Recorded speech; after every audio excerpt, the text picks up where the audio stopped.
Well, hey folks, how's everyone doing today? Gonna quickly do a couple of little housekeeping things all quick so I can see what the hell I'm doing. And then we should be good to go. Where's my start casting so I can see it on my TV because I only have the one screen on the laptop. And theoretically that's working. And then I should probably, hey, I have someone in chat already. Who's there? Hi, YYC Live Music. How you doing, kiddo? I hope you're doing well. I am doing well myself. It's a mostly decent day today. I, yeah, I have no real room planning mom's engagement party. So for those that are perhaps uninitiated, YYC Live Music is my eldest kiddo, and they are planning the engagement party for my ex-wife. Some might be all like, "Oh my god," but I'm just could not be worried about that. As far as I'm concerned, everyone should have fun and joy and all the things, and I don't have to be part of the fun or the joy. I can just be me. So normally I don't stream Thursdays at noon. Here in Canada, we have a little something called National Truth and Reconciliation Day. And I wanted to talk about that specifically because I think that A, this is important, and B, by and large, I don't think we're having this conversation enough, especially in what I would call honky communities. Now, I don't really have a quote unquote honky community because I don't really have a community. I'm a little tiny guy, but this is it's a thing that I can do to be supportive of both the truth and reconciliation process, and which I think is really important, and also to support friends of mine who are Indigenous. I am not using that as a I have Indigenous friends thing. Any stupid I do is still completely stupid and deserves to be called out. So that's the thing, I guess. Most good people would be wearing an orange shirt today. I do not actually own an orange shirt. And there's no like, oh, there's a good reason for that. No, the reason is I suck, and every time I go, oh, I should buy an orange shirt and support Indigenous businesses, I fuck up and have no money at that moment. And then when I have money, I don't buy it. So this is on me. I'm garbage. And for the record, if you are buying an orange shirt in support of the Indigenous people, all children matter, all of that sort of stuff that you can get on shirts, don't buy it from Walmart. Buy it from Indigenous creators. That seems to be like a really good idea, as opposed to supporting a monolithic evil organization that doesn't give fuck number one about making sure that the profits go to Indigenous people. So there is that.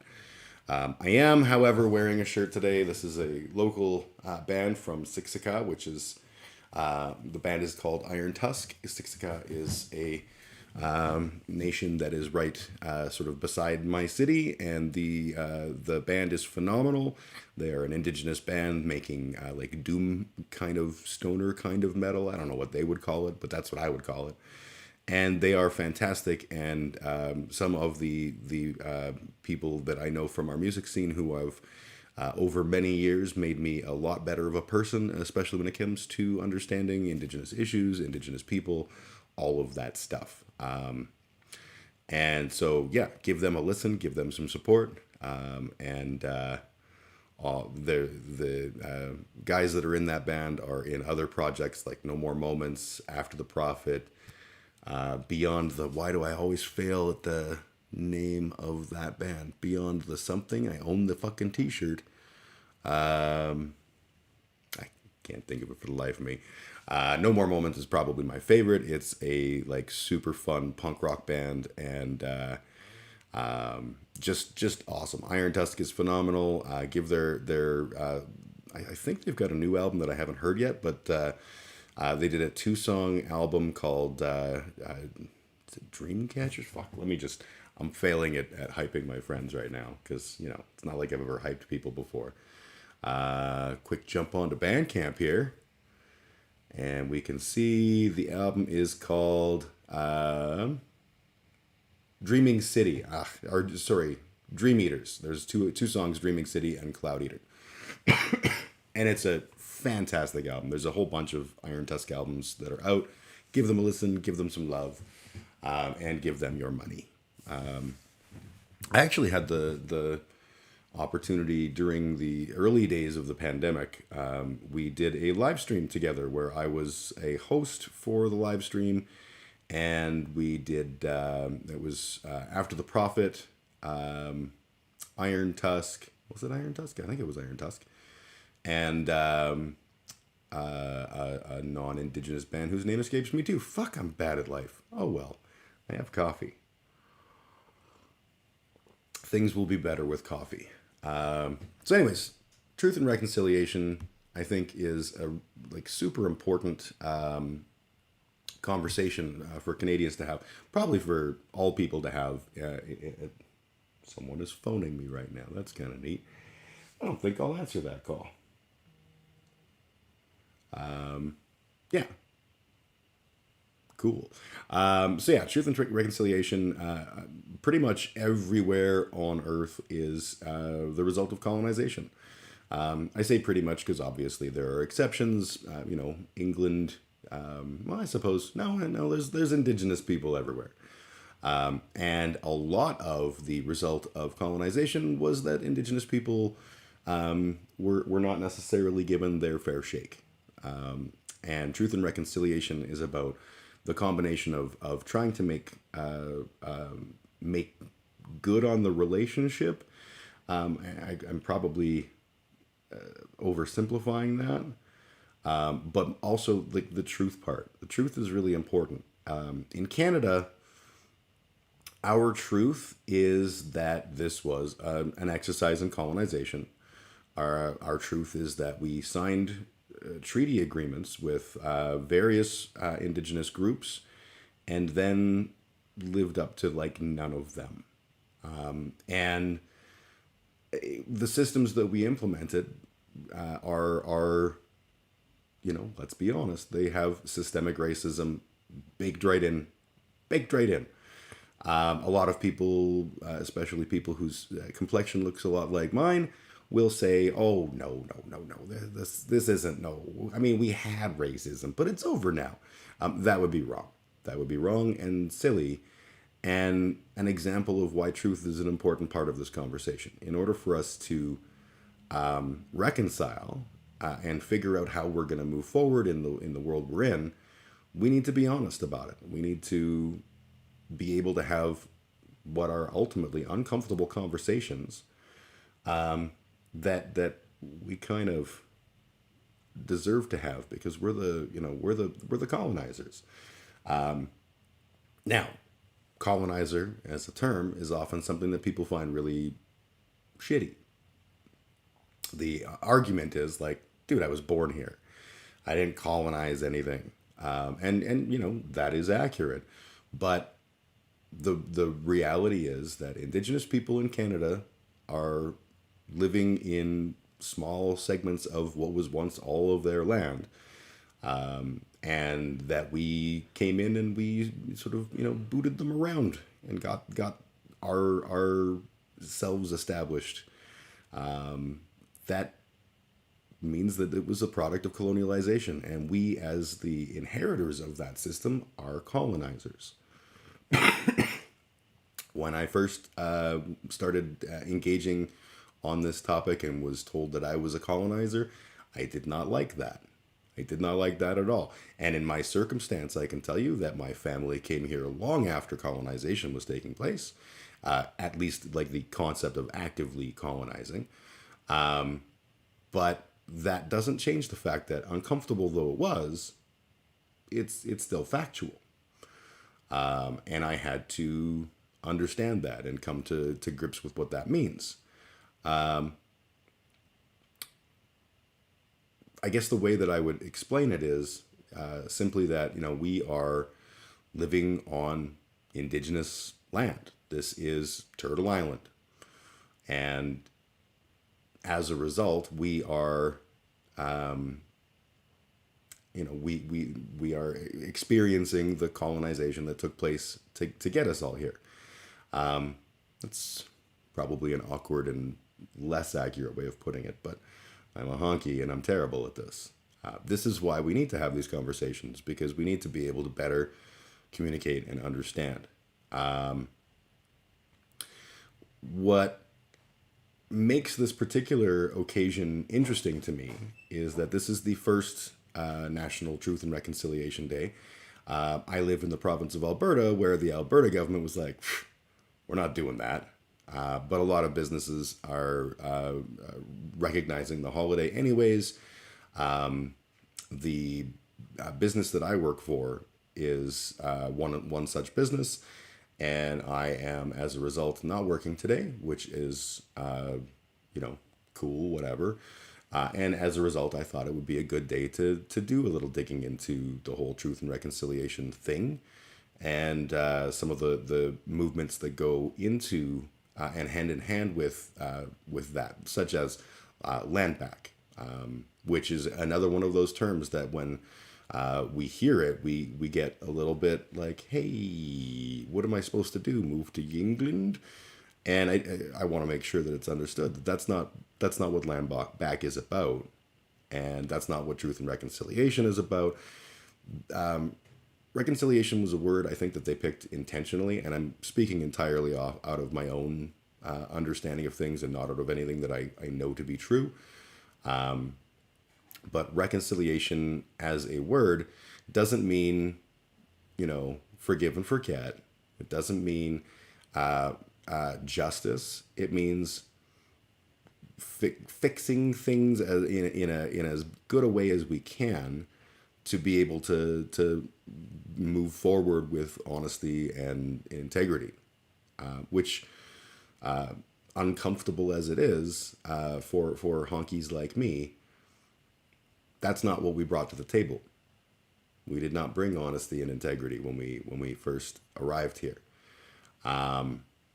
It is easy to glorify and to pretend that, like, oh yeah, everything was great. Everybody loves Canada. We're such a nice country, but there's a lot of ugly stuff underneath the covers, and a lot of that relates to Indigenous people. And I think it's important that we admit to that. That's part of the whole truth thing.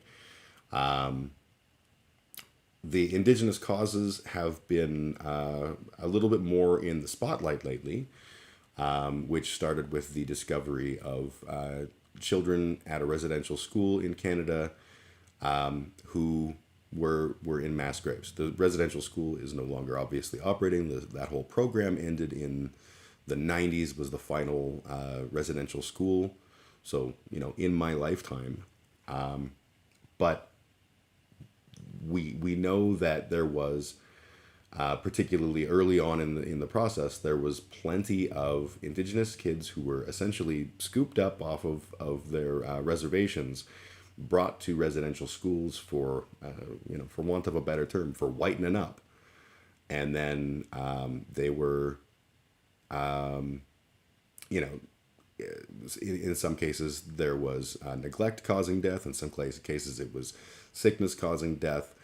But the people who ran those schools were not terribly worried about Indigenous people, which is kind of a gross statement to make when you consider that was their career.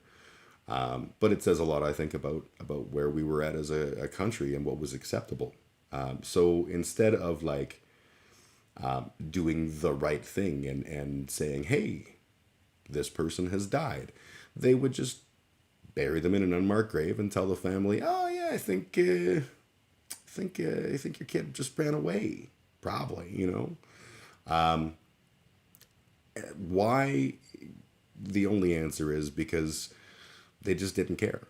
They just didn't care, and that's fucking awful.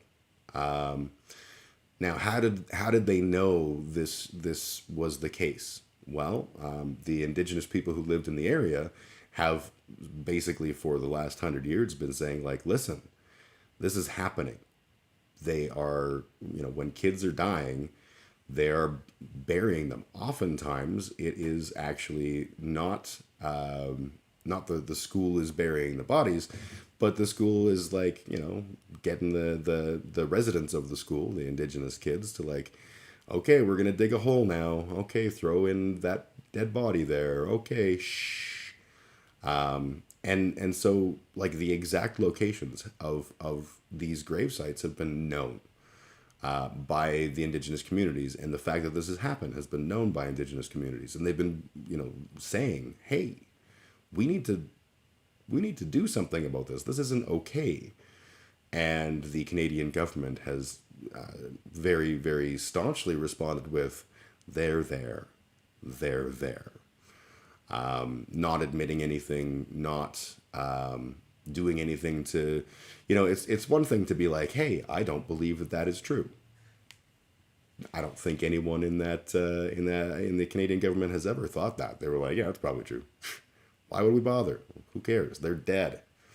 And that's again a ghoulish, grotesque attitude.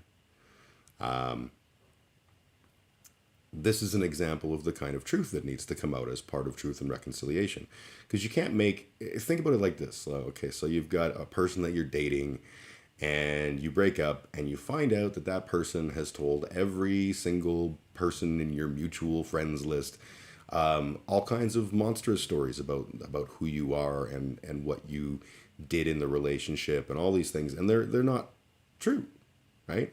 And then 10 years go by, and the person's like, hey, listen, I want to bury I almost said bury the hatchet. These are vernacular things that I'm working on. I want to resolve this. I want to be friends again. And you go, okay, but like, first I need you to be honest, and like admit the fact that you lied and you said all these things. And they go, no, that's uncomfortable for me, so I'm just not going to do that. You're never going to reconcile if you haven't, hello sugar, how are you, my dear? You're never going to reconcile if you haven't taken that first step of admitting what you're reconciling for. So when, earlier this year, when the first of many residential school grave sites was, they got a company to use the ground penetrating radar, and they found, you're catering today, shopping mostly, just going to listen. Oh yeah, absolutely. I'm just glad you're here, sugar. Yeah, but when they started having these conversations, having the conversation, when they started using the ground penetrating radar, surprise, surprise, where the indigenous people had said that's where the bodies are, they found bodies, and they found the initial school. They found 215 bodies. I don't know if they're all indigenous students, but I'd put good money on the fact that they are, because my assumption, and again, I'm going on assumptions, but my assumption is that if one of the white folk who were working in the school died, they'd get the proper Christian burial, and they'd do all of that stuff. And really, the unmarked graves are, I read a kid's, somebody sharing a meme about like, my kid reacting to this news. And the kid said something to the effect of, well, of course you bury something you don't want people to find out about. You hide it. And that's what we did. And that's horrible. It's horrible. It's uncomfortable, and it's our history, and we need to be honest about it. That was one school. It's the number is over 6,000 now. That we have found with ground penetrating radar, or in some cases, I believe we've begun unearthing graves and things like that. I could be wrong about that, but over 6,000 people, and we have not checked even. It's a very small percentage of the number of residential schools. I think there are something like there was like over 100 residential schools. I don't honestly know how many we've checked, but it's not that many. Some of those graves have been much bigger, And, it stands to reason because there'd be times where there'd be like serious outbreaks of diseases that they just weren't going to bother making sure people didn't die from. There were probably schools that ran longer and therefore had more bodies. And there were probably schools that were just a lot more awful, although that's, it's hard to say more awful when you're talking about super awful. Like, your baseline's pretty fucked there. So anyways, the indigenous communities have been making some headway, I think, in terms of the recognition and retention of the fact that these things have happened. And you see a lot of people posting memes about all children matter and things like that on Facebook, and that's great. But posting memes is not the same as making things better. What I'm doing right now isn't going to make anything better. And I think it's important to understand that I'm not some white savior who I'm going to have a quick live stream to, a small handful of people, and all of a sudden, there's reconciliation. It's all better. That's just silly. The reality is that reconciliation is only going to come with a concerted effort. And if only there was like a way to know what people think reconciliation with right, there's the Truth and Reconciliation Commission and their 96 calls to action that describe various steps that need to be taken in order to get where we need to be. Fortunately, that's in the hands of our fine government and Justin Trudeau, and I'm sure any day now we'll get all of them done. I'm being giantly sarcastic because Trudeau talks a lot about reconciliation, but talk and action are two different things, and his actions are pretty opposite to reconciling. His actions seem to be a lot more about fighting in court to prevent both information and action on his government's behalf. And frankly, this is the best we've had to date. Most of our governments have just simply not even talked about truth and reconciliation, or talked about it in a very placating, like, yeah, one day kind of a fashion. And that's gross and uncomfortable. So I think the big concern that is often raised when it comes to truth and reconciliation, the big one, and for the record, I did a video a while back where we went through all of the points on truth and reconciliation. I'm not doing that again today. This is more just me doing a conversation and doing some digging to understand, and hopefully it's good, and hopefully I don't say stupid things and look like an idiot. But honestly, I'm a white guy. I'm a colonizer. I don't understand this in the ways that my indigenous friends do. And I hope that the process of doing these kinds of streams is actually going to help me understand better. But it's at the same time, I mean, this isn't going to make, me a good person. This isn't going to fix anything in the world. This is just trying to do stuff. I don't even fucking know what I'm trying to say right there.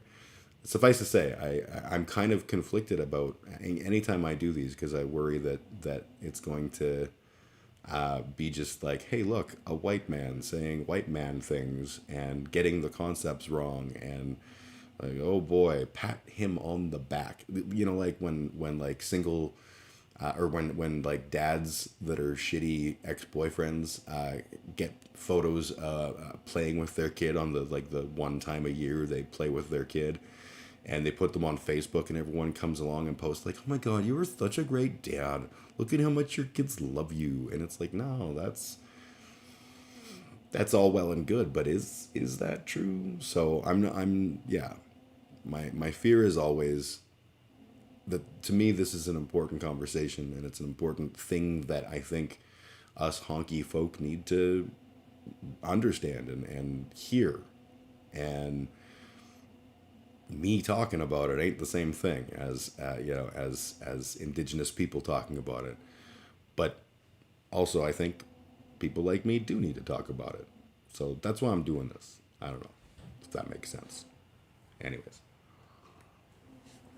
so we're gonna do the internet thing here, and we're gonna start just looking at this whole thing and trying to make sense of what the conversation is. So let's just first off let's go to like National Truth and Reconciliation Day. Let's just see what the day says. This is from that's from Dalhousie University.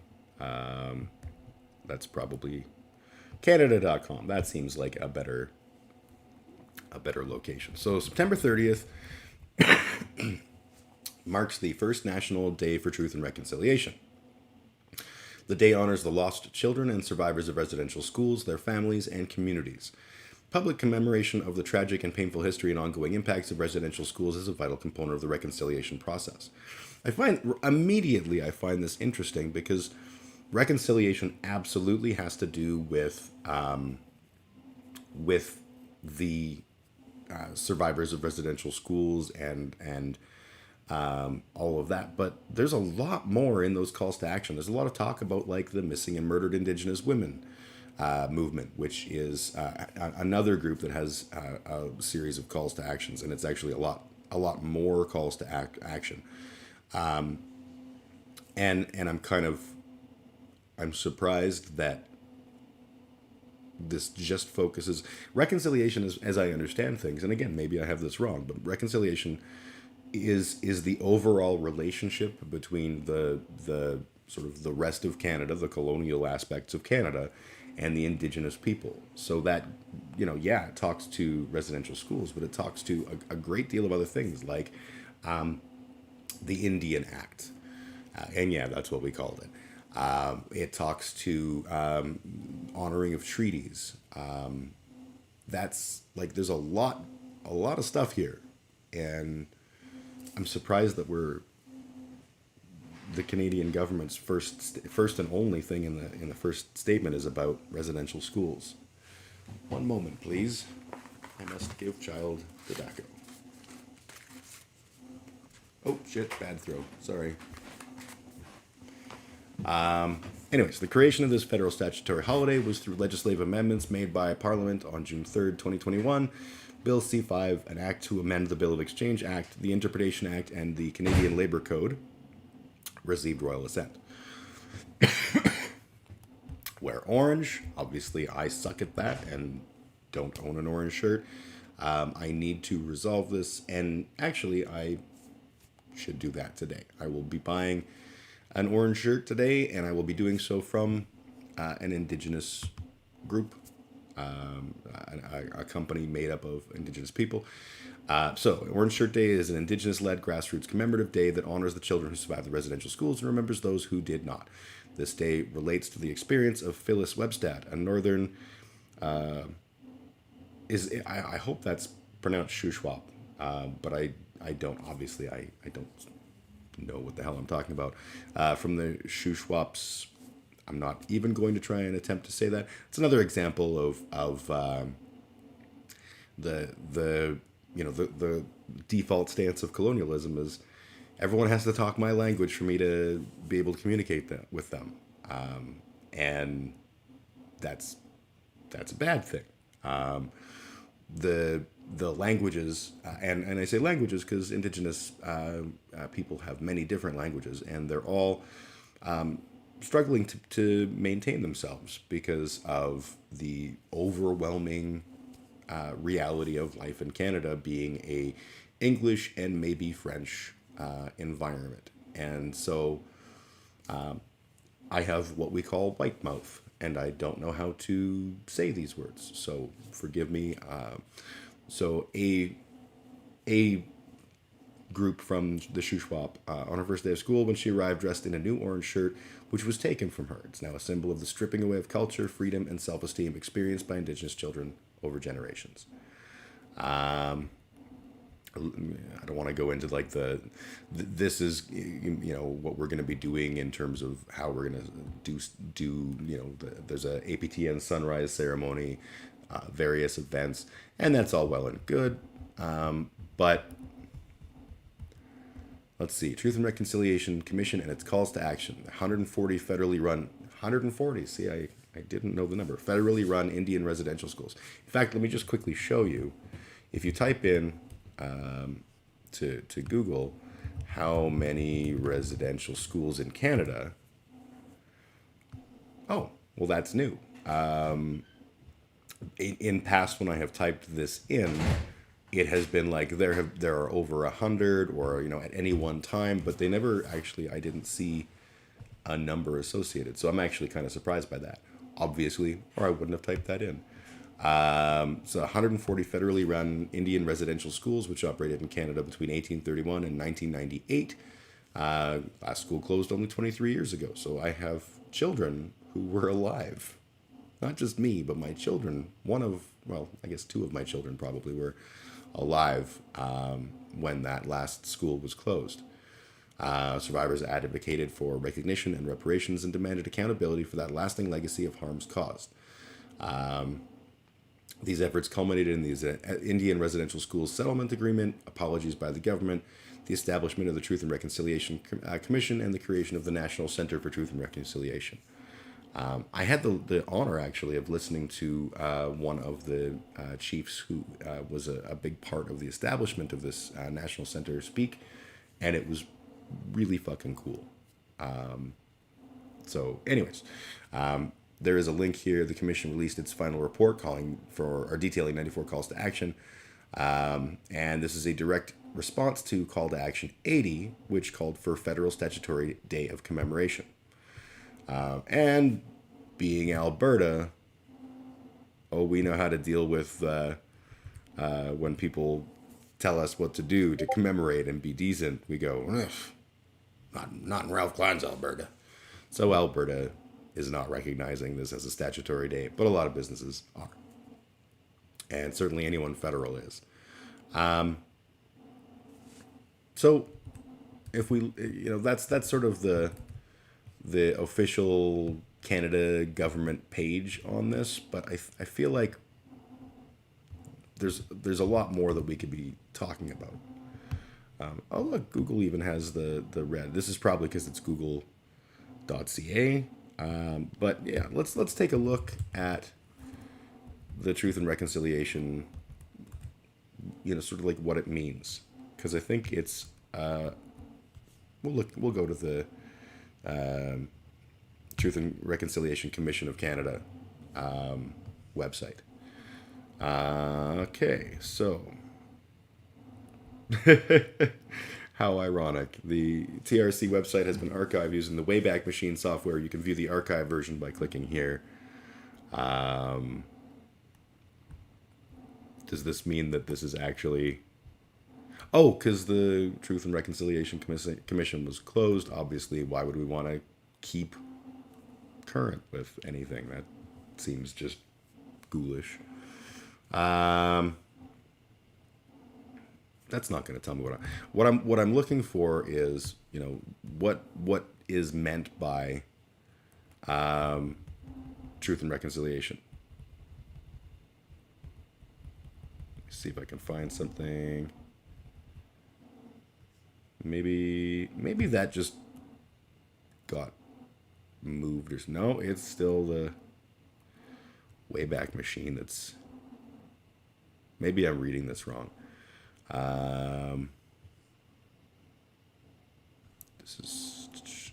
Let's click on about.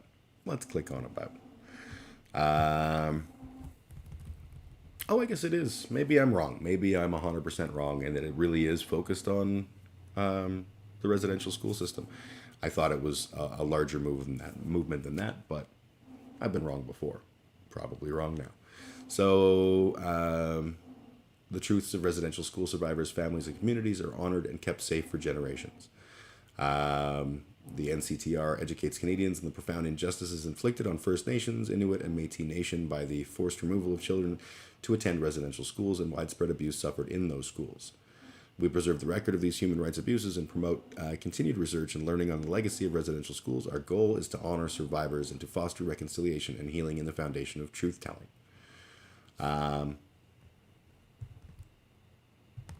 So that's not what I was expecting. I'm obviously wrong on this because I thought that the Truth and Reconciliation was a larger focus. I guess it is on residential school survivors, which is obviously still super important and continues to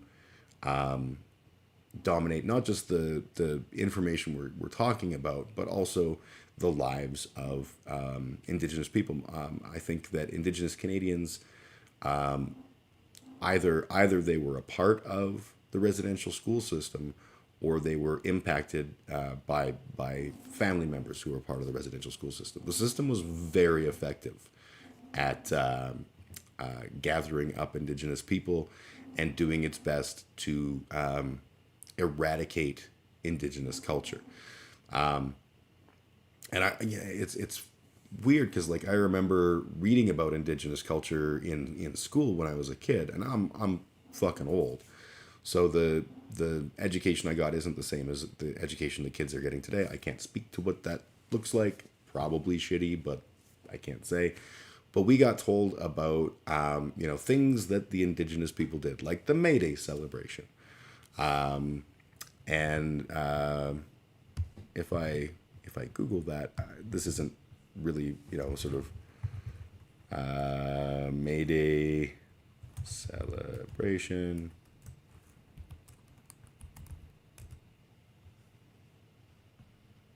Or am I wrong about that?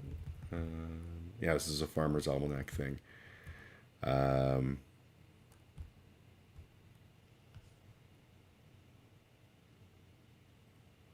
Okay, I'm thinking of maybe I've got it wrong. I'm thinking of that the Sundance. Was it the Sundance? Sundance ceremony, Canada. Maybe I'm. See, this is how smart honkies are about Indigenous issues. At least I'm prepared to look stupid in the hopes that I can learn more. An annual Plains Indigenous cultural ceremony performed in honor of the sun, during which participants prove bravery by overcoming pain. Historically, the ceremony took place at midsummer when bands congregated at a predetermined location. The Sundance was forbidden under the Indian Act of 1895, another example of the under the guise of protection, because the Sundance ceremony essentially, what it was. I'll see if there's a. So the ceremony was arranged by a spiritual leader, sometimes a shaman, either as a request for supernatural aid or in response to a vision. Among the Siksika and Tsuut'ina women took the initiative. Following 4 days of preliminary ritual, the Sundance lasted another 4 days and focused on constructing the sacred dance pole and sacred lodge. On the final day, different versions of the same dance took place. The sun gaze dances symbolize capture, torture, and captivity and escape, and involve self-torture. Dancers enjoyed prestige from that time on. The Sundance was an emotional experience and an opportunity to renew kinship, ties, arrange marriages, and exchange property. So, my understanding of the Sundance, and yes, they would construct a pole, and the pole had essentially rope with hooks on it.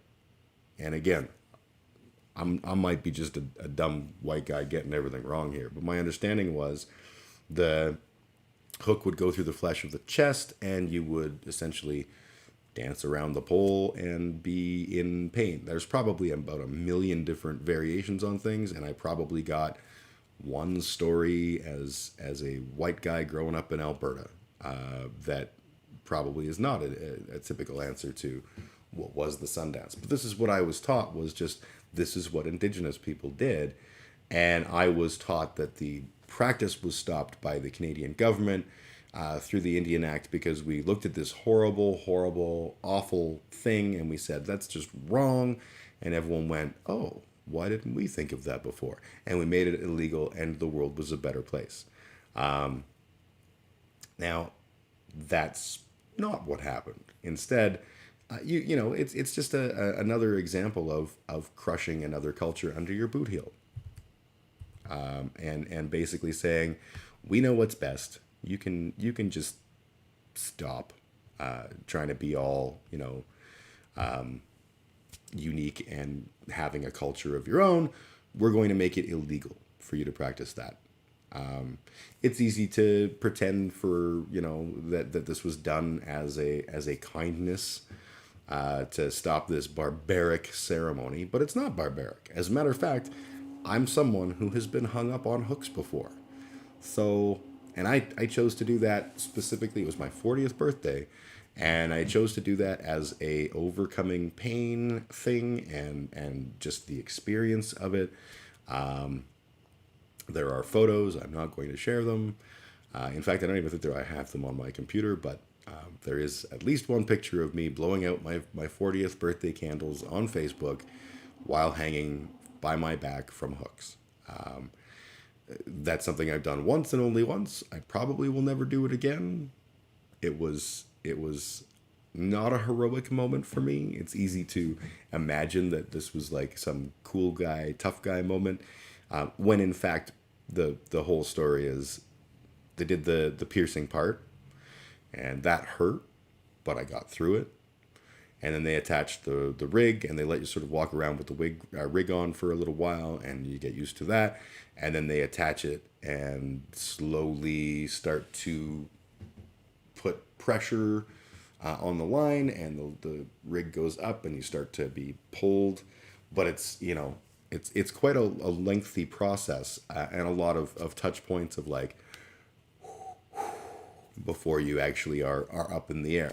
And I can tell you that I did get up in the air, and I was like, oh my God. And it hurt, and I breathed through it, and I overcame that pain.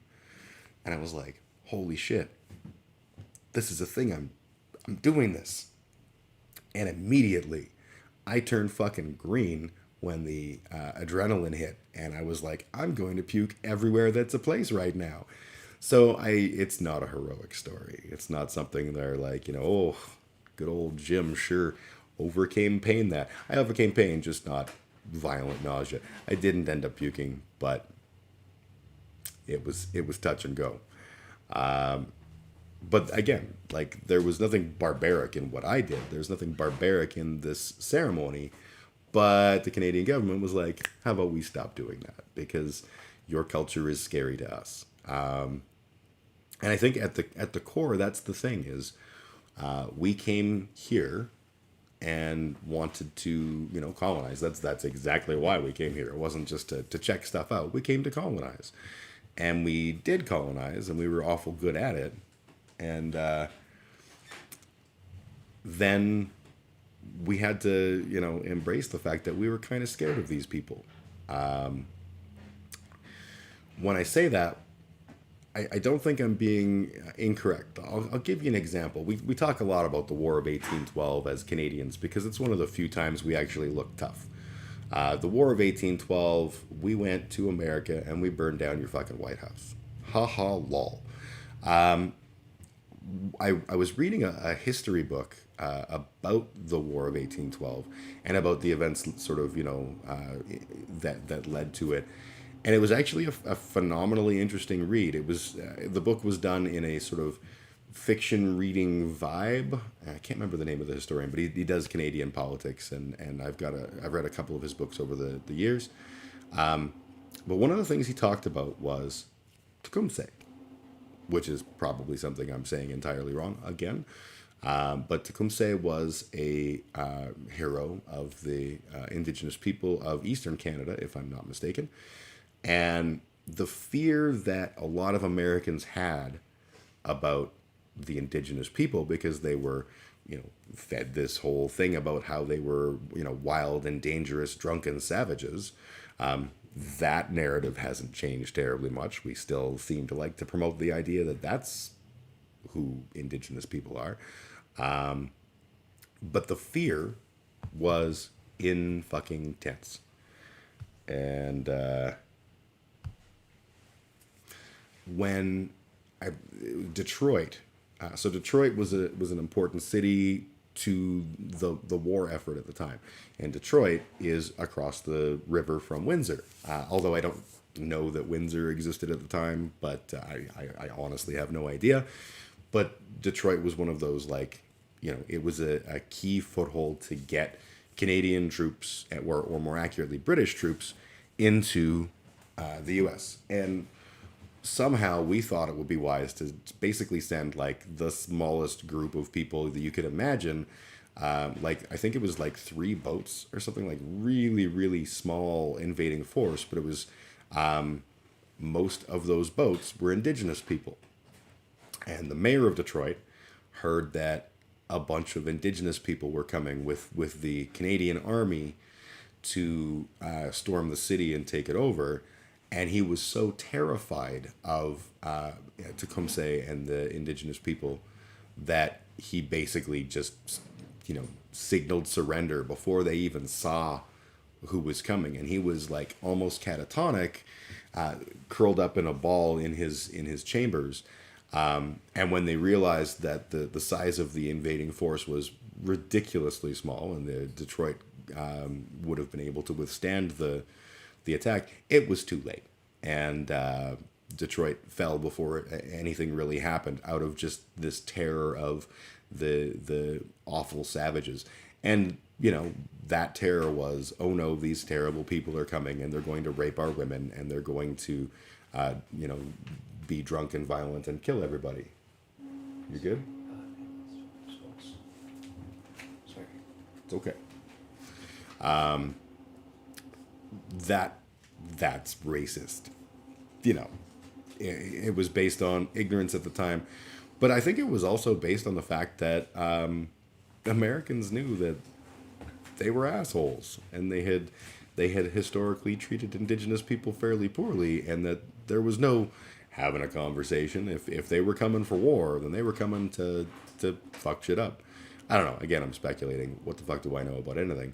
But that fear resulted in Detroit being lost before the fight even happened. And that fear, it's fear of the unknown, whatever you want to call it. But that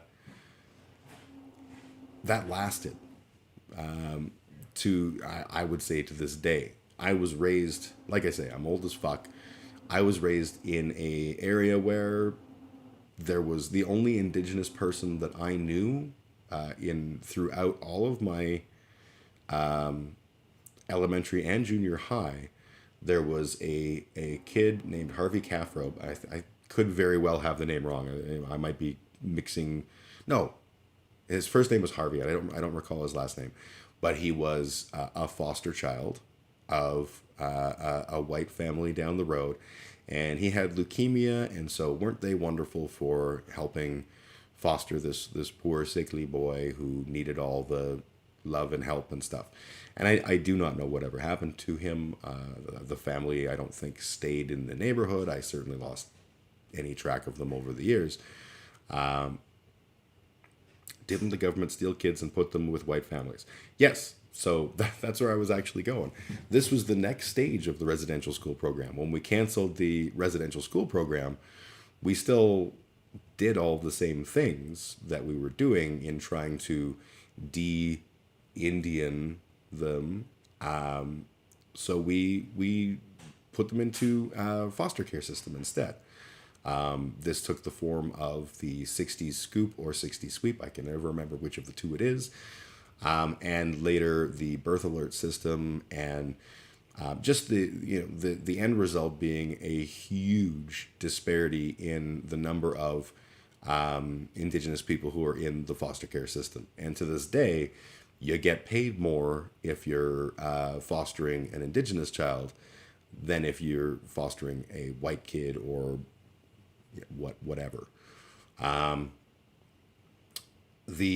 there's like a grotesque financial gain to be had from taking part in this system. And I know when I was a kid, when you heard about people who were fostering indigenous kids, the story that always came with it was, oh yes, this poor woman, she's always just drunk and stoned and just keeps having babies she can't look after. And thank goodness we have like a system that's there to help those poor babies out. And that's the lie I grew up with, right? So I never questioned that. As an adult, I've learned that no, that generally wasn't the case. It was just like birth alerts was literally if I, as a doctor or a nurse or whatever, I saw a family and went, you know what? I don't think that child's safe. And that's all the reasoning I had to have was, I don't think that child's safe. I called foster care and they just took the kid away, no questions asked. And so it just happens, completely by fluke, I'm sure, that birth alerts were called remarkably more commonly on Indigenous families. I can't possibly imagine a reason why. Racism. Where was I going with all this? We got a lot of fixing to do with regards to that. So we have essentially we have been engaged in a genocide. And I'm not saying cultural genocide. I honestly don't know the difference between the two terms, but genocide is the appropriate term. That much I do know. And if you look at the UN's definition of genocide, this is genocide. If you listen to the Canadian government's admissions, this was genocide. And it bothers me that we are still disproportionately targeting Indigenous children and disproportionately targeting Indigenous women. I remember Sugar once telling me about a little trick she has for her Caucasian friends, and that is that when you're a female and you want to have surgery like a hysterectomy or a tubal ligation to no longer have the babies, that is a real challenge. It's a huge, whatever your motivations are, the medical community is like, hey now, little lady, are you sure you want to do this? Because has your husband weighed in on it? Because he owns your vagina, pooter. And also, what if you want to have kids in the future? Because that's what women are for. It's a very gross thing. But according to Sugar, all you need to do is go, oh yeah, I'm part Indigenous. And they're like, let's sign you up for some surgery. We can cut that shit right out of you. And I don't know if that's a conscious decision. I don't know if that's a policy that they're following. I have no idea. I just know that that's fucking gross and horrible, and that ew.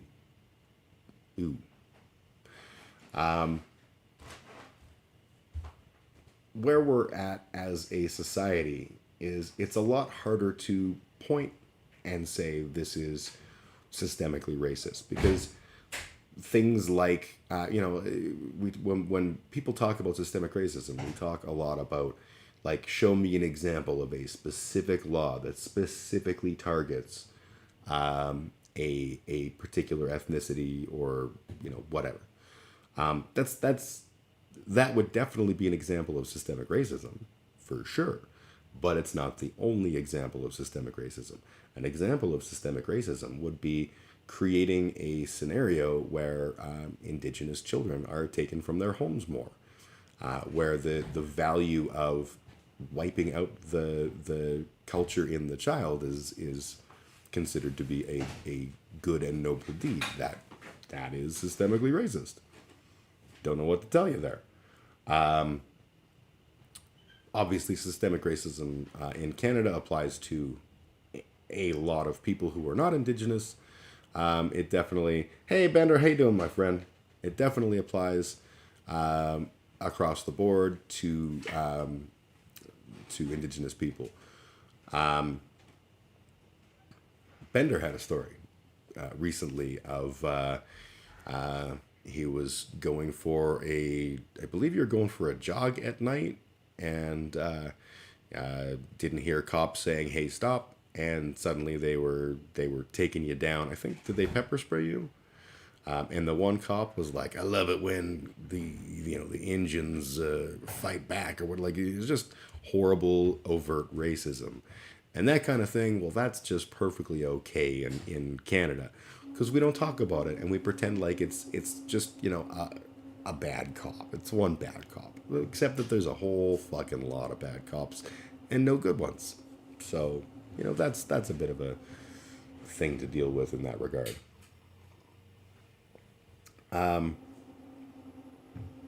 the the state of things as I understand things between Indigenous people and Canada as sort of the colonizing whole, there's a lot of room for us to improve in terms of those relationships. You were fishing and trying to break into my Jeep, and no pepper spray, but accurate otherwise. Yeah, it's been a little while since I remember really you mentioned it on stream, and I was like, holy shit, dude. Anyway, so the relationship is, I think, improving ish, and but not like leaps and bounds.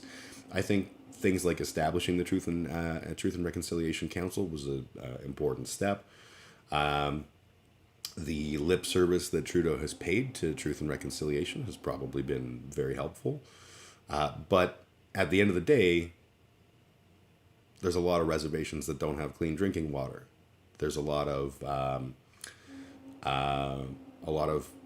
missing and murdered Indigenous women who are not being actively sought for.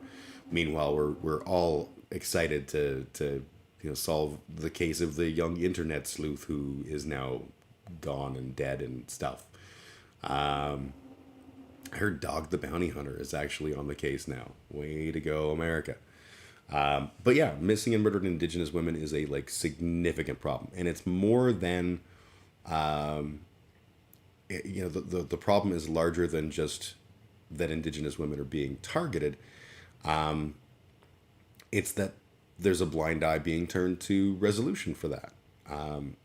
Using Picton as an example, Picton was killing people of a lot of different ethnicities, but he had a large number of Indigenous people that he murdered. And when Indigenous people go missing, it's just like, oh, that sucks. Yeah, dog's on it. That whole situation frustrates the shit out of me. I can only imagine how frustrating it must be being someone of Indigenous background who is watching, years of the missing and murdered Indigenous women thing has been very loudly part of the cultural conversation for a long time, with very little attention being paid to it, more than just the lip service that we typically see. And then some white girl goes missing, and fuck, let's just solve the crime with internet powers. I personally find the whole thing just kind of cockeyed and silly, because a lot of the time those kinds of I watched a podcast about it, and they were talking about some of the great deduction that's going into this, and I say that in humorous sort of fashion, where people are looking at their old posts and trying to weave conspiracy into it and all sorts of stuff. But nonetheless, a huge amount of effort and attention is being spent on this one white girl, and meanwhile, you can't buy attention for thousands of missing and murdered Indigenous women and girls. So, and there is another set of calls to action related specifically to murdered and missing Indigenous women, that we're equally, aware of and not doing fuck all about. I want to talk about land back, and I want to talk about land back because I know only a little bit about the land back movement in Canada. What I know, at least, is I'll lay out what I think right now, because again, I don't know. But my understanding of the land back movement in Canada is it's not about get all the white people to move away. It's not about taking our country back and putting white people into reservations, which are the two areas that us honkies typically go to when we're faced with hearing these kinds of words, because it's scary for us. And the reason it's scary, pardon me, the reason it's scary is because A, we're comfortable in our situation, and B, we know what we've done. Whether we admit to it or not, we know what we've done. And our big fear is that they would do the same to us. That's hard pill to swallow. But my understanding is that land back is not about comeuppance or getting even or anything. It's about holding Canada accountable to the treaties and agreements that we have made, which has not historically been the Canadian perspective. You know what? I'm gonna pause here for a smoke break. Bender, if you're gonna do some of the marijuana smoking, now's a fine time. I will play my horrible background music version of Run to You, which is still not complete because I'm a busy boy. And then I'm going to jump out and have a quick break. And when I come back, we'll get into the whole issue of land back and look at what that means, and hopefully make some sense out of the whole thing. But we'll find out. All right. Just make sure that's... Yep, that's... Oh, wait, is it? Yes, that's black. Okay.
Oh, I bet that gets old quick. Bryan Adams. He will always be a part of the reality of life in Canada, and that's not a good thing. Yeah, I gave you a heads up, Bender. That's the kind of love I have.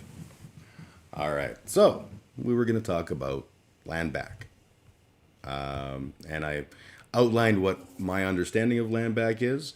I could be entirely wrong, but let's find out because I feel like land back is one of those topics that when white people encounter it, we a get it wrong, and b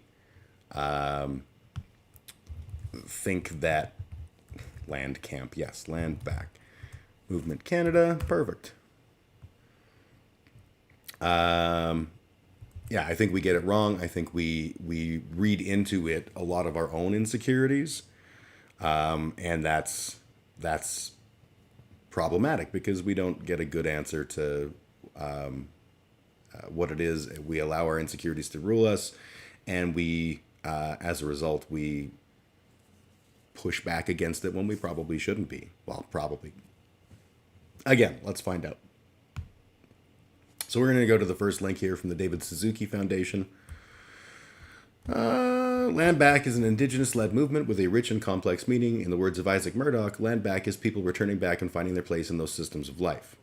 According to journalist and Canada Council for the Arts Chair Jesse Went, land back is about the decision-making power. It's about self-determination for our peoples here that should include some access to the territories and resources in a more equitable fashion, and for us to have control over how that actually looks. Systems of land governance under our current provincial and federal governments not only exclude Indigenous peoples from decision-making tables where choices about land use are made, they also fail to set limits for industrial activities and development, driving wildlife decline and ecosystem degradation. One of the important things to understand is, and this isn't just Canadian Indigenous people, but Indigenous people sort of worldwide are the people most commonly who are actively doing their part to protect the land and to protect the wildlife and to protect the water. We're kind of crap at that as honkies. We tend to not, you know, globalization is a great word, but really it all starts with colonization. And our colonial heritage was about conquering and exploiting. And I'm not talking about just people. I'm talking about resources. Part of the reason that we came to Canada was to be able to find new ways to screw the world over.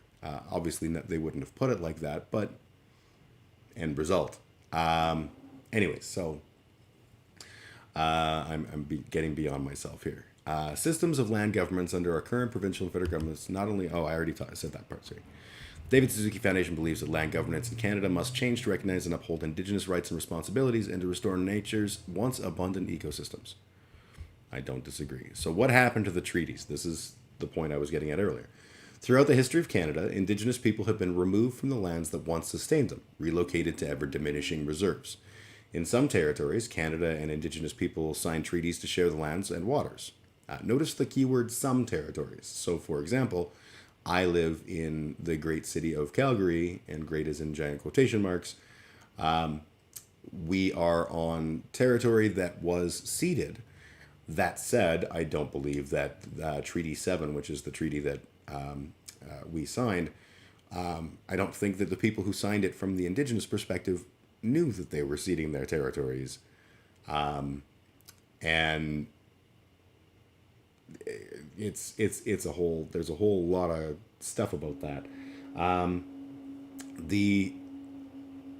Recently there was a thing in the news with Coastal GasLink. They were trying to sort of bully their way through with a pipeline in BC, and the one of the things that apparently missed the mark for a lot of the people who were complaining about these nasty Indigenous people protesting, is that those are unceded lands. So that's why I bring this up, is not all of the land and territory was ceded to Canada. So there's large parts of Canada that we think of as being Canadian property that are not. They are owned fully and outright by the Indigenous people. And realistically, if we're honest about the way those treaties came to be, like the treaty that I live under, Treaty 7, it was not a... I'm talking about what I personally believe based on the research I've done, but there was no intention of ceding territory. It was simply the Indigenous people were like, yeah, we can share, which was a very common approach that Indigenous people took. Rather than going to war amongst themselves or with new faces, they wanted to find ways to coexist and to share. So I think that was the intention behind why they signed these treaties, and I don't think that was the intention of the honky folk.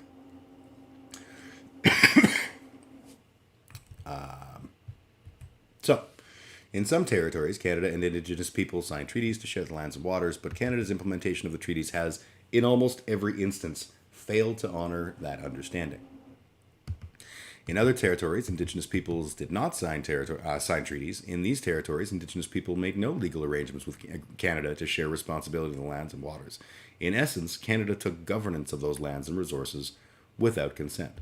And without a war. That's an important thing to understand. Indigenous understandings of governance. Indigenous people had laws and systems of governance long before Europeans landed on what is now called Canada and imposed their own colonial laws. Colonialists viewed nature as property to be owned or resources to be commodified.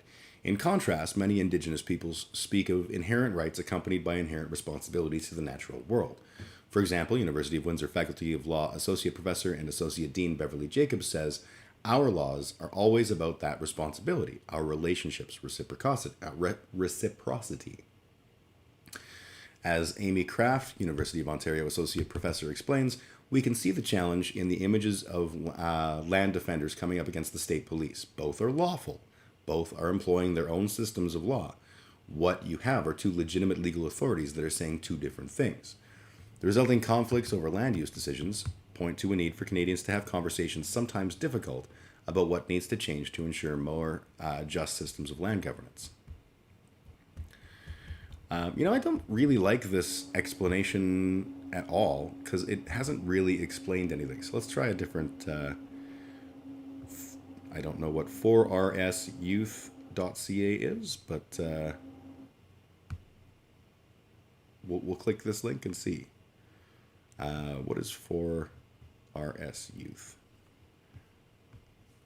Let's just click About first. Our story. Since 2013, young leaders and adult allies from across 14 national organizations have been exploring a new way forward for Indigenous and non-Indigenous people to realize a changed relationship. The last year and a half have been crucial in building our shared capacity as young people to lead dialogue in ways that honor its complexity and respect the vision of 4RS to support the change that Indigenous and non-Indigenous youth. I don't know what the hell is 4RS. Is there a thing that says what the heck it means? Well, anyways, that's neither here nor there. Suffice to say, let's take a look at what they say that it means here. So, note to reader, this piece is meant primarily for non-Indigenous people living on Indigenous lands. Hey, that's me. It is supposed to confront while simultaneously... Oh, I see I'm missing something in chat. Sorry. There's a huge discourse and knowledge when it comes to ceded and non-ceded territories. Yeah, the fact is that the story that us honky folk have told is that we came and we got given the land by the Indigenous, and that's the end of the story. There is plenty of non-ceded territory, and there's plenty of, even where treaties exist, where those treaties have not been held up. A good example would be Oka, and we'll probably talk about that in a bit. So please take your time reading this, exploring where in your thoughts and body your discomfort shows up. I like that. I like the idea that they're ahead of time saying, like, we get it. This is going to be uncomfortable. Please do take the time to read this and ask yourself, why is this uncomfortable? Acknowledging and unpacking how it makes you feel is an important part of personal growth. Also, this is only an opinion piece. Recognizing the diversity of Indigenous teachings, governance, and lived experiences means that Indigenous people will have different interpretations on this topic. To begin this reflection, I would like to paraphrase something that Chris Archie, an amazing, I believe that's Shuswap, but I could be wrong, and facilitator, sorry, I don't know the words I'm using, said at recent Funds conference. When you hear the words decolonization, white supremacy, patriarchy, or even racism, do you feel something? Do you get a chill down your back, randomly start crossing your arms, get tense all over your body, or even just feel an urge to resist? Well, good. When your body's cold, it shivers. When it's hungry, it growls. When it's in fear, it shakes. And when it's sad, it cries. Your body is meant to respond, whether that be physical or emotional. And it's the same when deconstructing what you've been taught. It tells you that something is there and that you must go through it and find ways to process it. I like that. The first time I experienced this framing being used in a room full of non-Indigenous peoples, I felt the energy shift. I felt shoulders loosen, anxiety released, and some minds open. The unique beauty this quote provides is that it offers a simple personal practice for tackling any situation in which unlearning is needed, including engaging in generative conversation about giving lands back to Indigenous peoples. Now that I've shared this, I would ask you to keep Chris's words in your mind, body, heart, and spirit while exploring this concept. Colonialism does not spark joy. I like that. So what does land back mean?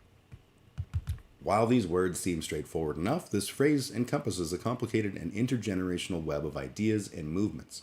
When I hear Indigenous youth and land protesters chant land back at a rally, I know it can mean the literal restoration of land ownership. When grandmothers and knowledge keepers say it, I tend to think it means more the stewardship and protection of Mother Earth. When Indigenous political leaders say it, it often means comprehensive land claims and self-governing agreements. No matter what meaning is attached, we as Indigenous nations have an urge to reconnect with our land in meaningful ways. When you look at it as Indigenous people and nations, we come from the land. The land is our home, our mother, our caregiver. It's what makes us Indigenous. The architects of Canadian colonial policy understood this. They knew that if they wanted access to the lands in order to generate wealth and power, they would need to separate us from this relationship. So they used tactics such as forced relocation away from our homes and onto reserves, Canada's apartheid system. And you know what? That might be uncomfortable, but that's what it fucking was. Introduction of patriarchal governance, the Indian Act chiefs. So to sprinkle for anyone that isn't familiar with this, where it says Indian Act chiefs, that's actually a thing. The hereditary, and this came up in the Coastal GasLink issue, there is a difference between hereditary chiefs and chiefs in council. The Indian Act basically said that all interactions between Indigenous groups and the Canadian government had to go through an elected chiefs and council. And a lot of different reserves or different groups had hereditary chiefs that were always, that was the system that they went with. I'm sure there were other models than just hereditary or appointed, elected. But the chiefs and council was merely meant as a means to engage with the Canadian government and for them to ensure that they were engaging with a politically elected assembly. So in the case of Coastal GasLink, I believe, if I understand correctly, agreements were made with chiefs and council, but the decisions that they were making were the domain of the hereditary chiefs, and thereby hangs the tale. The hereditary chiefs, who are essentially the land protectors, said, "What do you mean you're putting a pipeline here? That's not okay." And Coastal GasLink threw their hands up in the air and said, "We got agreement from the chiefs. That's good enough." And it wasn't. Very digestible take on the movement. Yeah, and that's exactly what I was hoping to find, because I find that, especially when we talk about things like land back, the David Suzuki Association thing was not clear. My understanding of it is probably not accurate. Hang on, I have to provide nicotine.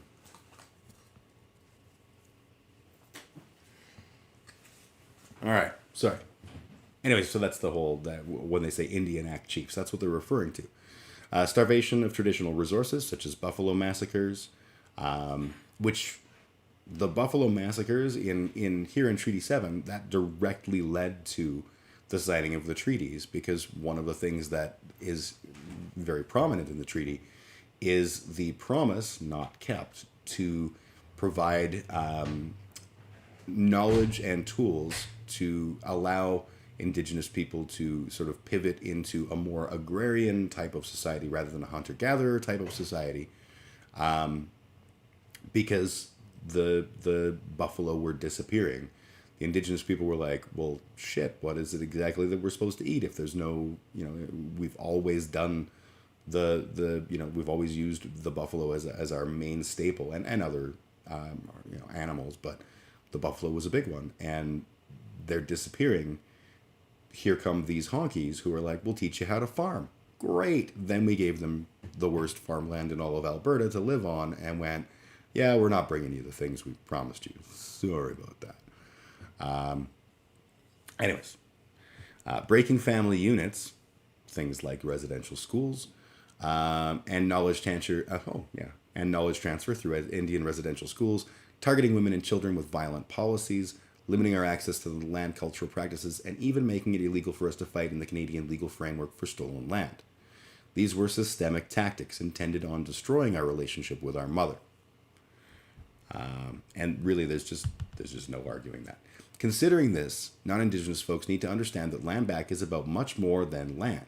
You need to understand that when you hear youth scream land back, when you see land protectors stand off against the RCMP, like they're currently doing in a variety of places, not the least of which I recently saw in BC fighting against the lumber industry and the RCMP coming in as the jackbooted thugs of industry to teach them Indigenous people a lesson. This is a common feature. When elders make prayers for the land, and when political figures sit in land negotiations, land back is about Indigenous people confronting colonialism at the root. It's about fighting for the right to our relationship with the earth. It's about coming back to ourselves as sovereign Indigenous nations. What is needed next is for non-Indigenous people to work on their relationship and reaction giving land back. The best way to put this is that with every step Indigenous peoples take forward, we are pushed 2 steps back. The amount of times I've seen non-Indigenous people react in panic, anger, guilt, or straight up ignorance around this topic is amazing on its own. Who can blame these folks, though? And, using again the Coastal GasLink thing, the reaction that the people of Calgary had was appalling. There were so many people who were like perfectly okay with the idea that if you're protesting on a road, we should be allowed to drive over you. That's gross. Also, doesn't seem to come into it when they're protesting for the right to take their masks off and lick each other during a pandemic, but whatever. In school, we are all taught a one-sided and misleading version of history. As a newcomer, you're told to avoid Indigenous folks in neighborhoods. When buying property, you're made to believe that the land you own wasn't acquired through violence, but only through exchange. At every point possible, your existence has been shaped to unknowingly push against Indigenous land reclamation efforts. Most people that reside in Canada are taught to avoid and neglect conversations about colonialism and its negative impacts, to be possessive of land, and to be ignorant towards Indigenous folks. This is intentional. I do very much believe that this is intentional, and that this, to me, is the clearest example of systemic racism that we have. Is our schools, and again, I can only speak to what I experienced growing up. Our schools don't tell the whole story. They tell a really convenient subset of the truth, and that subset paints white people in a very, very positive, glowing sort of way that I don't think we deserve. This idea that, the world is the way the world is now, and you just have to get on board, baby. That's not fair. That's not real. The world is the way it is only because we continue to allow the world to be the way the world is. I don't know how else to phrase that, but to say that, there's no natural law that says democracy and capitalism and colonialization and globalism and all of this. These are all things that we just are doing. And we don't have to do them. We could do other things. But our system doesn't tell us that. Our system tells us that our hands are tied. Hey, what are we going to do? Give you the land back? And then what? Where are all the white people going to go? That's not what land back is about. Canadian society has been set up to resist Indigenous relationships to land. Colonial states are afraid of the power Indigenous relationships to land hold. The questions this creates around wealth and ownership and the systems that have to be dismantled. The individual reactions to land back are a fractal reflection of colonial-based systems' embedded goal to resist Indigenous relationships to land. Because of this, I want to let you know that it's okay for you, non-Indigenous folks, to be gentle with yourself. Take time to feel what you feel. Go learn and unlearn what is necessary to work on this relationship. Let go of any fragilities and then come to us with your support. At the same time, I want to let you know that you cannot expect Indigenous folks to be as gentle. Indigenous people have been targeted, oppressed, and colonized for centuries for our land, and we're sick of it. We want desperately to get past the slow process of educating non-Indigenous folks and put all our energy into saving the earth, our families, our kinship relationships, and ourselves. If we yell at you, block you, or just dismiss you, it's because we don't have time to support your emotional and intellectual processing. We have people to save and land to reclaim. I think that's a really important sentence that a lot of white people really aren't figuring out.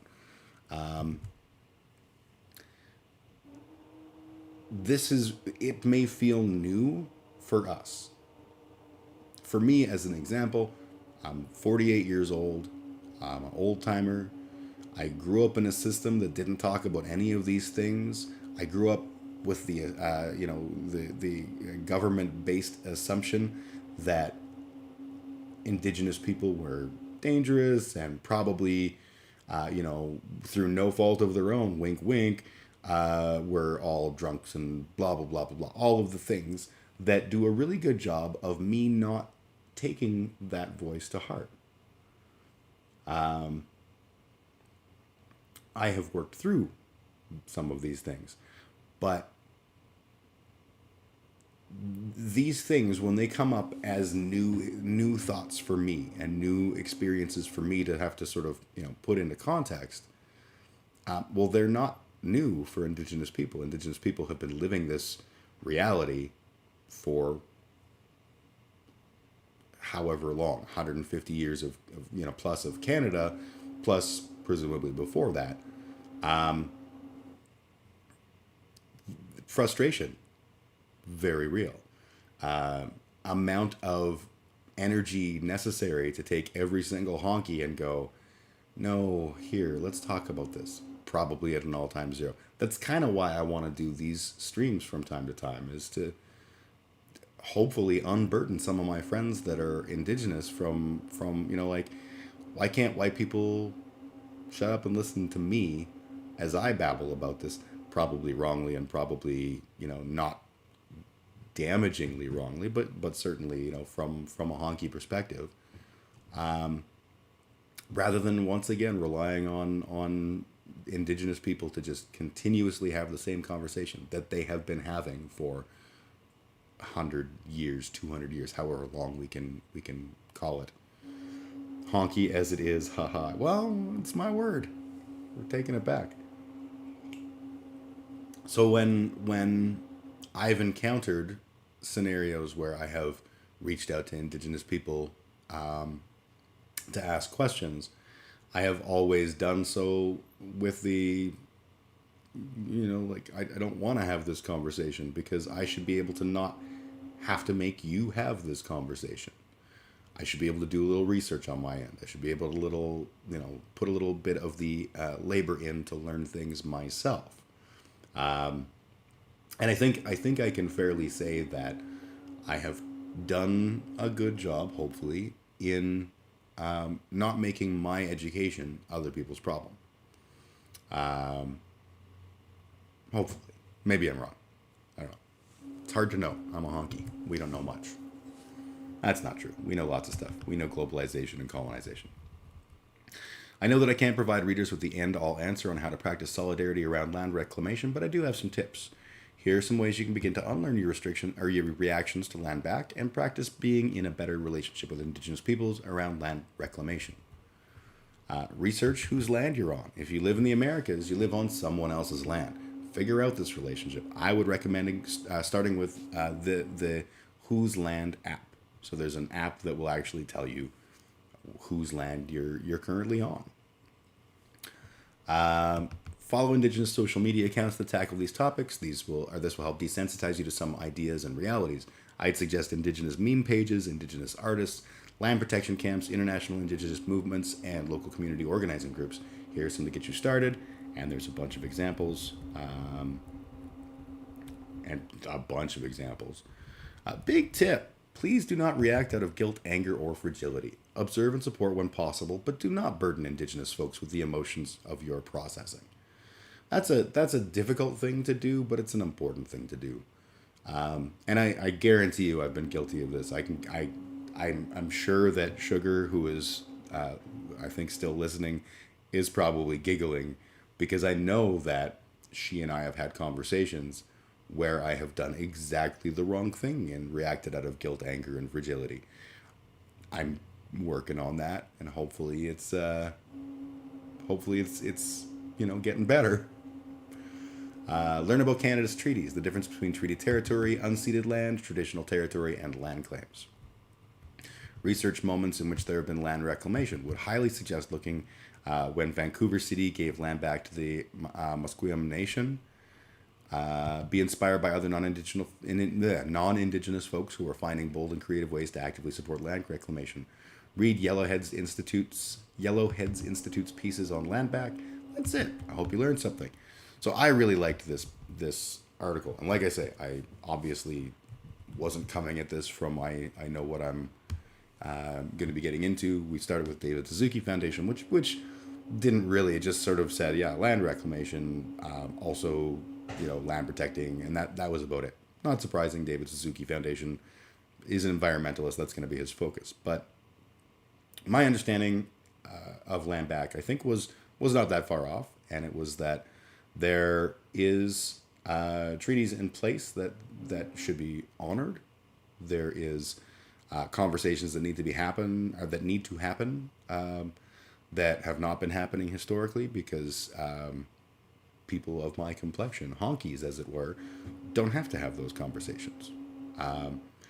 For my own sake, obviously, I've learned stuff along the way, and I think this is the fireside chat moment for all my honky friends. So let's talk. I am lucky enough to have been blessed with incredible musical ability. By that I mean I am a complete hack with zero or less than that actual musical skill. But I've been able to be involved in my local music scene. And the first gig that my first real band played, we played with an indigenous band called Abortion Grenade. And they were obviously, just by the name of the band, they were like a death metal band, and still some of my favorite peoples in the whole wide world. They were absolutely not what I expected, because as much as I was, older and wiser and had learned that a lot of the things I've been taught about indigenous people to be, true were false, still, I had, and I still have, let's be honest, preconceived notions that I had to work through. The fact that I met this band and that they were such really rad human beings and treated me respectfully and kindly and awesomely made me want to play music with them and get to know them. And I played several shows with Abortion Grenade. And Abortion Grenade ended up being hugely important. They were a band from Siksika.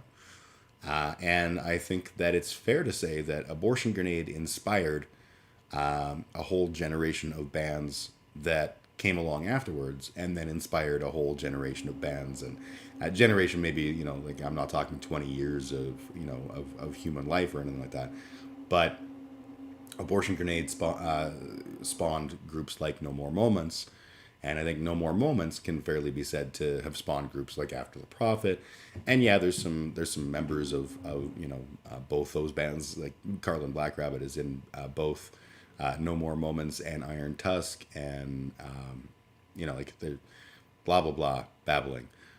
The key is I was able to get to know people through this hobby / love of mine, that were indigenous and were different than what I had experienced previously in my brain about indigenous people, and it opened me even further to the idea that maybe a lot of the stuff that I knew was not true. I think the best thing that you can do if you want to confront some of the honkyisms inside your honky brain is just get to know people who are of the group that you're concerned about. And again, I wasn't concerned about indigenous people, but I didn't know them. I didn't, I had a lot of things in my head that were untrue about them. And so I got to know people, and I got to really, think of these people as like my family, in the same way that the honkies in the music scene, some of them are my family, and the more that we learn and listen, I think the better off we are. I know, me personally, I can honestly say that I've grown dramatically as a person because of my interactions with people from that music community who were indigenous, and from a variety of other racial backgrounds, religious backgrounds, whatever. When you get to know the people, you realize the people are different than the thing that's in your head. And it might be comforting to think, oh, look, found one of the good ones. But that's probably not the case. The reality is probably what's going on is the thing that's in your head is wrong. And take some time to listen. Again, it's not up to Indigenous people to teach you. And I'm not saying, take some time to listen means, grab the nearest Indigenous person and go, explain to me all about all of these things. Because that is actually a dickhead move. But there's plenty of information that's out there in the wild world on this internet we all know and love that can point you in that direction of better understanding. I think specifically, about my own experience and some of the things, like even recently that I've done. Like I did a stream where we went through the calls to action of the Truth and Reconciliation Commission and talked about those. I've talked about things like Oka and gone into a little bit more detail on Oka because I didn't know enough about it. Oka, for the record, was a standoff between the RCMP, well, really the Canadian military machine, and Indigenous people in Oka, which is in Quebec. And the story that I was taught was not really the story that was real. I did, I read on stream, I read the treaty that I live on. And I think that was a really important thing because it allowed me to very openly and honestly, and I'm not talking about like streaming it, but reading it allowed me to confront the questions I had about, well, because what I understood from school about the treaty that I live under was that it was like, oh yeah, white guys came, we had a real friendly sit down, we signed an agreement. The Indigenous people were like, please take our land, enjoy. We're not even using it. You go ahead. We'll just live over in this little tiny little place over here, and that was just cool. That it was to avoid conflict and all that kind of stuff, and that's that's certainly a part of the truth, but there's a lot more to it. And if you read the treaty, things like pardon me, things like the whole piece I was talking about earlier with agriculture and the fact that the Queen and her peopleses were saying, we're going to give you plows, we're going to give you guns, we're going to give you tools for tilling the land, and more importantly, we're going to teach you, now that we can see that the herds are starting to disappear, you guys are going to need to adapt and become a more agrarian society, and we can help. And then we didn't. That's something that's pride right there. Just kidding, no pride. Reading this kind of stuff, I read that and I didn't have to burden anybody. I read the Truth and Reconciliation Commission's calls to action. Didn't have to burden anyone. I went the direction of the other way and burdened myself by public humiliation because, as I'm doing today, I wanted to have a conversation about it and to sort of put it out there. I have this ridiculous notion that some honky is going to come along and watch this. I know there's a few people who are on Twitch watching. I think there's maybe somebody on YouTube. I don't know. I'm again, small stream Andy. But there's some people, names that I don't necessarily know from previous streams. So maybe some of you are honkies and you're going, hey, that honky's putting things in a new way that I hadn't thought of or whatever. Who knows? The key is it's on us to learn, and it's not on them to teach. I've been lucky enough to have people that I can ask questions to. You good? I just wasted all that time. What were you doing? The police check. The dude on the phone was like, yeah, we're open and everything. I get there and he's like, fuck off, we're not open. Oh, for fuck's sake. Sorry about that. Where was I? yeah, like like I say, I've been lucky enough to have people that I can have these conversations with, but I try not to have these conversations with them. I try to do the work myself. I don't always succeed, and sometimes I need to have those conversations to be like, hey, am I wrong and dumb here? Because oftentimes I'm wrong and dumb. But the benefit that I've had in my life is to get to know people as people, and to recognize. You know, it's funny because like I remember thinking when I first met the guys from Abortion Grenade, I was like, wow, they're so great. Like I honestly didn't see that coming. Total racism flaring out of my face without realizing it, because I'm like, wow, how could these three indigenous people be so just gosh darn decent? The inherent underlying reality is that my what I'm saying when I say that is I didn't expect indigenous people to be decent. That's an asshole thing to say. But, you know, in typical honky fashion, I didn't notice at the time. And then I met more and more people through the music community, and I was like, huh, I keep having this same realization that they're just like me. Maybe maybe I've got a lot of baggage that I need to sort through. And maybe I need to look at some of the things that I believe and throw them away. So it's been a journey. I'm certainly not done that journey. I'm on the journey as we speak. Hopefully, I'm making progress. Hopefully, I'm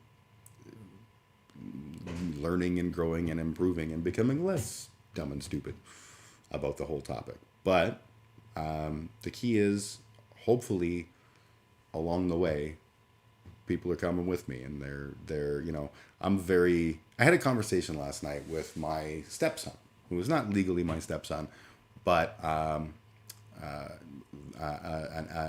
best friend of mine and ex. We lived together for many years, during which included the formative years of this child. So we were having a conversation last night, and he was asking me about, like, you know, why do I post all that I do on Facebook? Why do I stream that kind of stuff? Because he doesn't do that. He's a quite private, and you know, he's on all of the social medias, but he doesn't do a lot of activity on them. And I was like, you know, I'm an evangelist. I've always been kind of a, not a, like, you know, evangelist, but I like to speak loudly and often about the things that I believe and the things that I understand, and hopefully I am smart and right and interesting. And when I'm not, hopefully I get called out for being wrong and I can learn. So that's, you know, that's kind of where my head at, where my head is at when I do these kinds of things. I think that it's like vital for us, as especially as white people in this country, to listen and to care and to do what we can to help. And there's been recent conversations. I've seen a bunch of debates online. Professor Flowers, I think, is the name of the debater, is a black woman, and has debated a variety of people on the topic of colonization and land back. And I don't feel like those debates have done a good job of making people understand that land back isn't about jailing white people or deporting white people or anything like that. And they often talk about you know, someone will go, well, you know, what does that even mean? Like, what happens to the white people that are there? And the person will go, well, you know, that's kind of up to the people who are demanding the land back. And I do agree, but I think that there's a responsibility on everybody's part to, you know, not approach this through genocide or whatever, because it turns out those are bad things. I have a friend who was born in Uganda. He's Kenyan. They had moved to Uganda, and no, and he's not, he's East Indian, but his family was of Kenyan descent. Like, they lived in Kenya and then they moved to Uganda, And when they lived in Uganda, it was during Idi Amin's rise to power, which turns out when you're Indian person and Idi Amin's coming to power, he basically repatriated every Indian-owned business. He just took them away, and he, gave notice that, yeah, hey, guess what? We're gonna take all your stuff, and you're gonna leave, and that's just that. And very much the Indian people were colonizers, absolutely. And this would be an example of a land back movement that I don't think was very good. And what ended up happening is his family moved initially to Italy. Maybe I'm confused. Maybe that's when they went to Kenya, and then they went they went to Italy. They went to Italy to stay with, like, they had family friends that were established there. They stayed with them for a little while, saved up enough money, and moved to Canada. And now they're here, and that's fucking rad. The idea that a land back movement inherently means that, white people are going to be attacked or punished or whatever, mostly that's just deranged.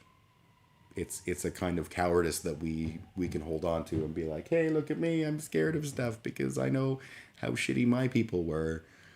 The assumption being that, you're going to be just as shitty if you do this to me. And that's kind of why I want to talk about land back today, was just to share the idea that that's totally not what this conversation is. It's not about kicking people off the land. It's about, and in some cases it may be. So, for example, Oka was about a section of land that was owned by, according to the treaties, was owned by the indigenous people there. And this religious order at some point had built a church there, and we're like, but this is religious land. And so there was some kind of like, you're there. I guess you're there. And then the religious organization, it was, I believe, Catholic Church, sold the land to developers to put a golf course in. And the indigenous people were like, fuck no. This is, you can't sell it. It's our land. What the fuck are you doing? And that was what the standoff ultimately was like, no, we're not letting you just turn our land. This is our fucking land, and you can't turn it into a golf course. We have a treaty. And interestingly enough, when I was growing up and the Oka crisis was unfolding, wasn't really talked about like that. It was talked about like, these greedy indigenous people don't want the poor land developer to be able to make his really important golf course. And they're just out of nowhere. They just show up and they're like, hey guy, get out. We're taking over. And that's totally how it was presented to me. And like, we kind of knew at the time that couldn't be the case, but it was a long time before I found out what the whole story was. Where was I going with that? Fuck, I'm rambly today. I should probably apologize to everyone watching. I hope that this is good. But I literally wanted to come in and just sort of like talk and just say what kind of things were on my brain and open eyes for any white folks that are watching, from the perspective of a white guy who's not.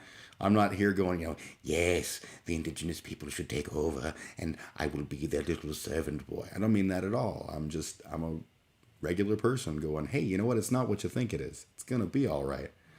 I get to go back as an adult to learn what the whole standoff, because what I was told wasn't what happened. Yeah, man. And it's like classic, oh, Canada. Oh, Canada. You wacky little country, you. It was so effective at the time for just spreading this message that, like, yeah, this is just greedy indigenous people.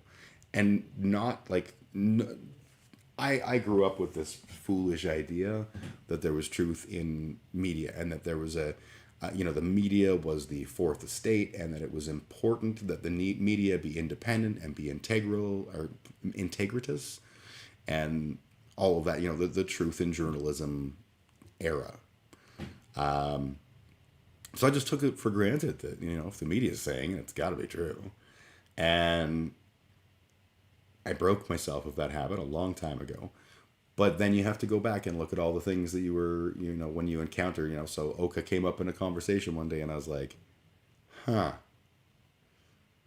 I bet I got a bullshit story there. And sure enough, I did. And so I read about it and I learned about it. And the things I read were, not slanted media garbage, but in some case it was there was a document I read, a website I read that was by an indigenous person from the area, talking about what Oka was from his perspective, and things like that. All of a sudden I was like, wow, turns out I don't know shit about shit, and I should probably learn, because this was actually a pretty goddamn ugly piece of Canadian history that I lived through and was totally oblivious about. That's not awesome. It's a terrible feeling. That document talked about, what was the words that he used? Sorry, I'm just going to quickly eyeball. It said,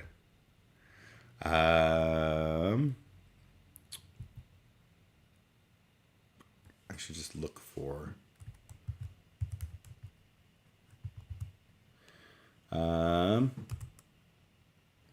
Guilt, anger, and fragility.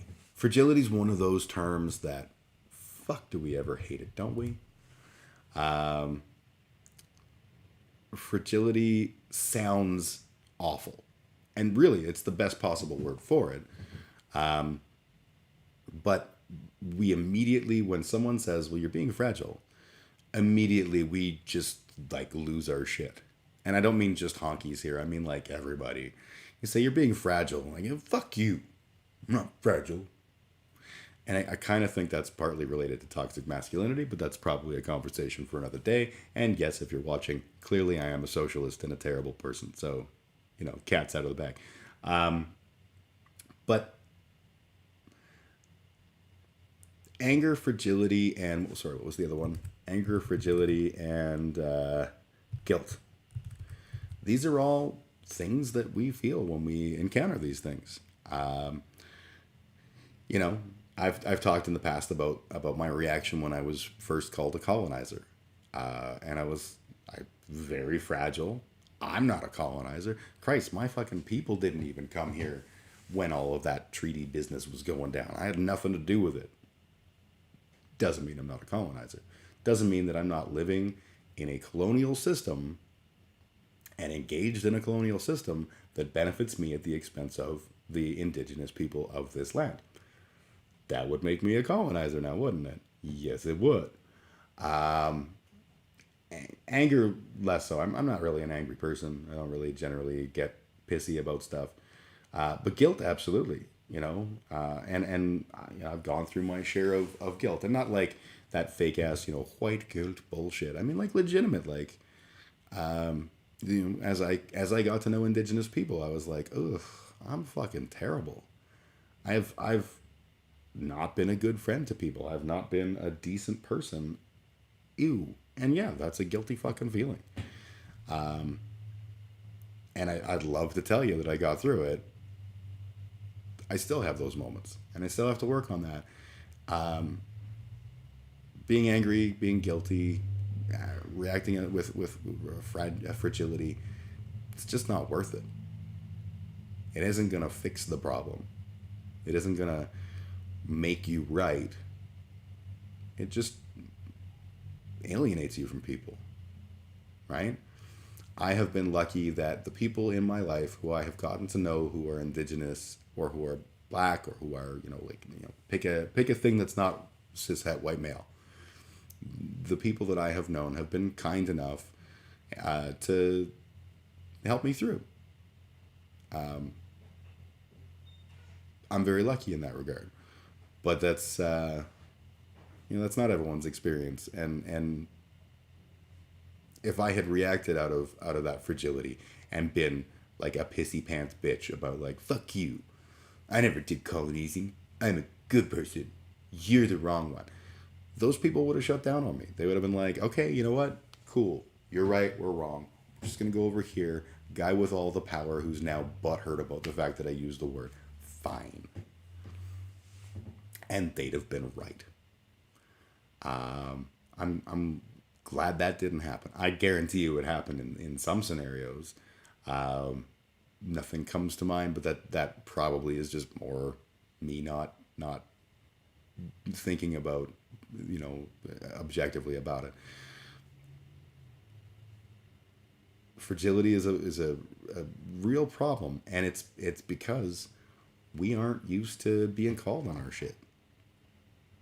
I, as a honky, I feel very good about who and what I am and what I stand for and all of that kind of stuff. And that's great. That's awesome. Yay, way to go me. But like, does that mean that nothing bad has ever happened? Probably not. Does that mean that I have not personally been benefited by a colonial system? Of course not. And I can get angry about being confronted by that. But what I'm angry at really is that I feel like, and I'm talking about like, in those moments where like the colonialization thing, my anger wasn't at the person for saying that to me. It was it was at the time. It was absolutely at the time. But then I had to like, okay, wait. Why would they say this? Because the people who were saying it to me were not assholes. They were not just people who were always mean to me. I had to be like, okay, well, if I know they're not assholes, and I know they're not just being mean for the sake of being mean, well, what does that say? It says I need to at least understand where they're coming from. And if I, being a prick, if I can read up on why you're calling me this and be like, haha, this does not apply to me, and here's how, then I absolutely will.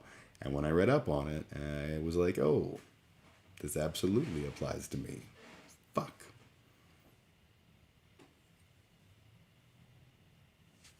Just making fun of you. That's what having kids is for. Yeah. Here's an example, and this is just a simple thing. I made a post on Facebook yesterday about the fact that I was going to have this conversation today. And I want to read what I originally said. So I said, tomorrow is the National Day for Truth and Reconciliation. My work is not working, and I'm going to celebrate by live streaming at noon and talking about things like land back and colonization. I'm by no means an expert on this, but I believe that it's worth talking about these topics, digging in a bit about what they actually mean, and not what the fear-mongering masses claim they mean, so that we can better understand one another. And I was like, yeah, that's good. I like that. Proud of that. And this morning, before going live, a friend of mine commented, a honky. My friend Julia said, just trying to help, not trying to be rude. I love you, Jim, but maybe celebrating isn't the right word. And then there was a back and forth with another friend of mine saying, like, I think he means celebrating not having to go to work. And in fact, I then clarified, I said, like, this is a valid critique. I'm not celebrating, like, yay, we've truthed and reconciled, or anything like that. What I was saying was celebrating the fact that our country was doing something to nationally promote the necessity of truth and reconciliation. But nonetheless, it was probably an easy word to misconstrue. So I edited it, and I changed it from I'm celebrating to I'm going to participate by live streaming. And I think that's an example of I could have reacted like, fuck you. I'm celebrating because like it's you don't know what's in my heart.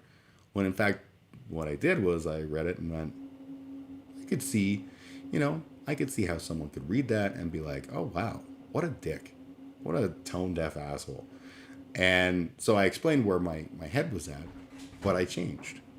I edited the post because it was important to me that people didn't misunderstand that and think that I was, celebrating. Yeah, I got a day off. I'll celebrate. Frankly, day off, day on doesn't fucking matter to me. What matters to me in this particular situation is that my country is doing something, even if it's a little tiny something, which ultimately, like, okay, here's a free day off. Wow, we've solved racism. Probably not.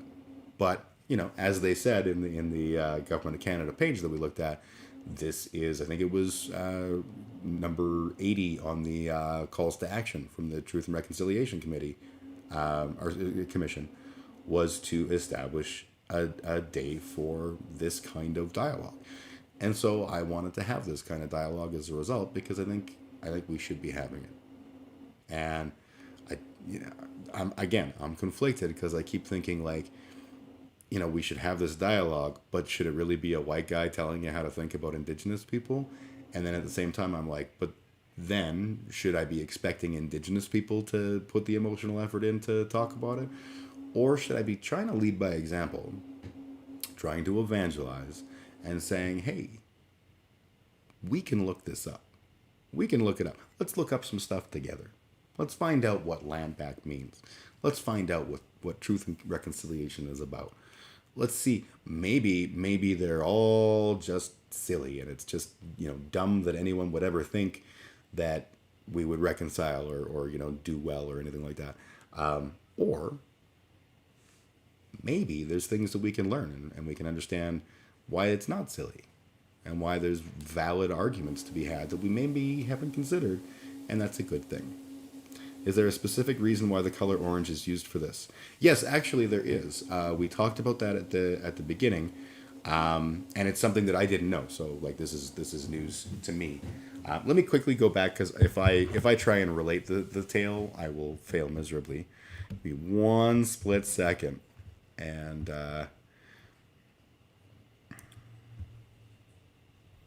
was it this page? Yes. Okay, so let me just quickly share my browser view. So this is again from the Government of Canada's website. Both the National Day of Orange Shirt Day take place on September 3rd. So today is Orange Shirt Day. Fuck, I didn't realize it was Orange Shirt Day. Jesus, I suck. So Orange Shirt Day is an Indigenous-led grassroots commemorative day that honors the children who survived residential schools and remembers those who did not.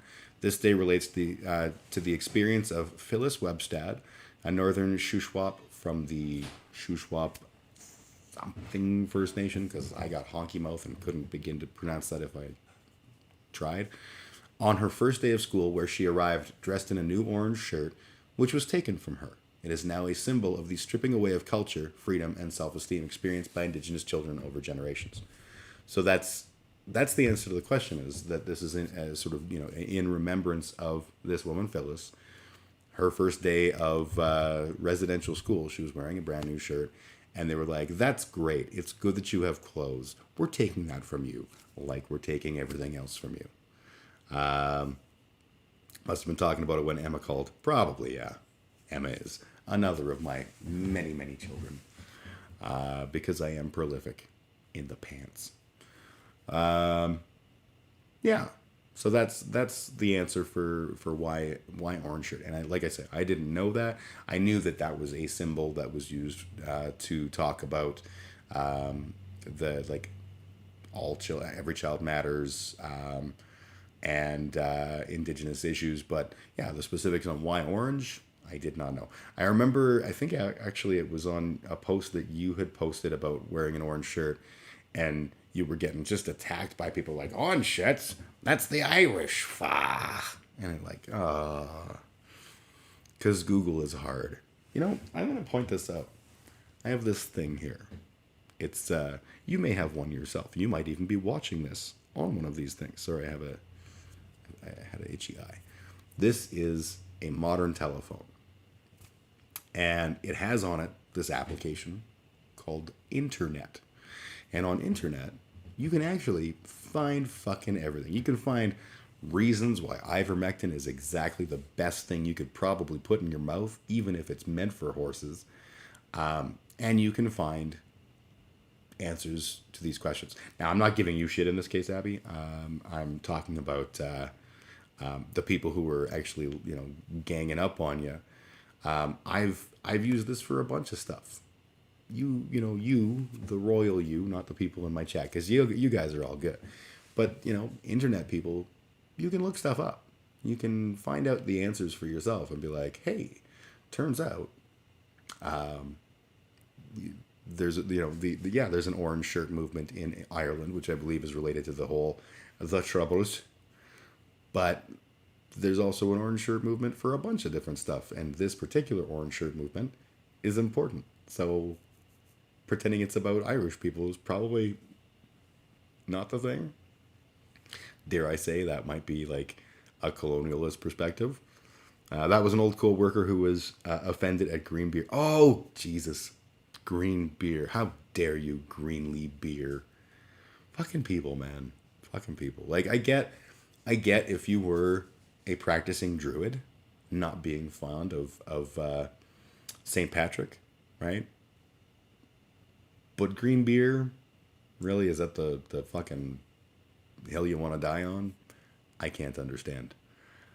People are wacky. I look at, we're talking about land back. We're talking about reclamation. We're talking about people who are tired, but still fighting to protect the country that we call home and the land of it and the waterways of it. People who are fighting for their own independence and self-determination, and fighting for recognition for us to be honest about the things that we've done in the past. And then you go, yeah, these are the things. And they're like, green beer. Let me tell you about fucking green beer, man. It's like guys that are angry about having had circumcisions. Get the fuck over it, dude. It is not the same as female genital mutilation. You can whine and complain all you want. And I get it. You did not give consent. That was a bad thing.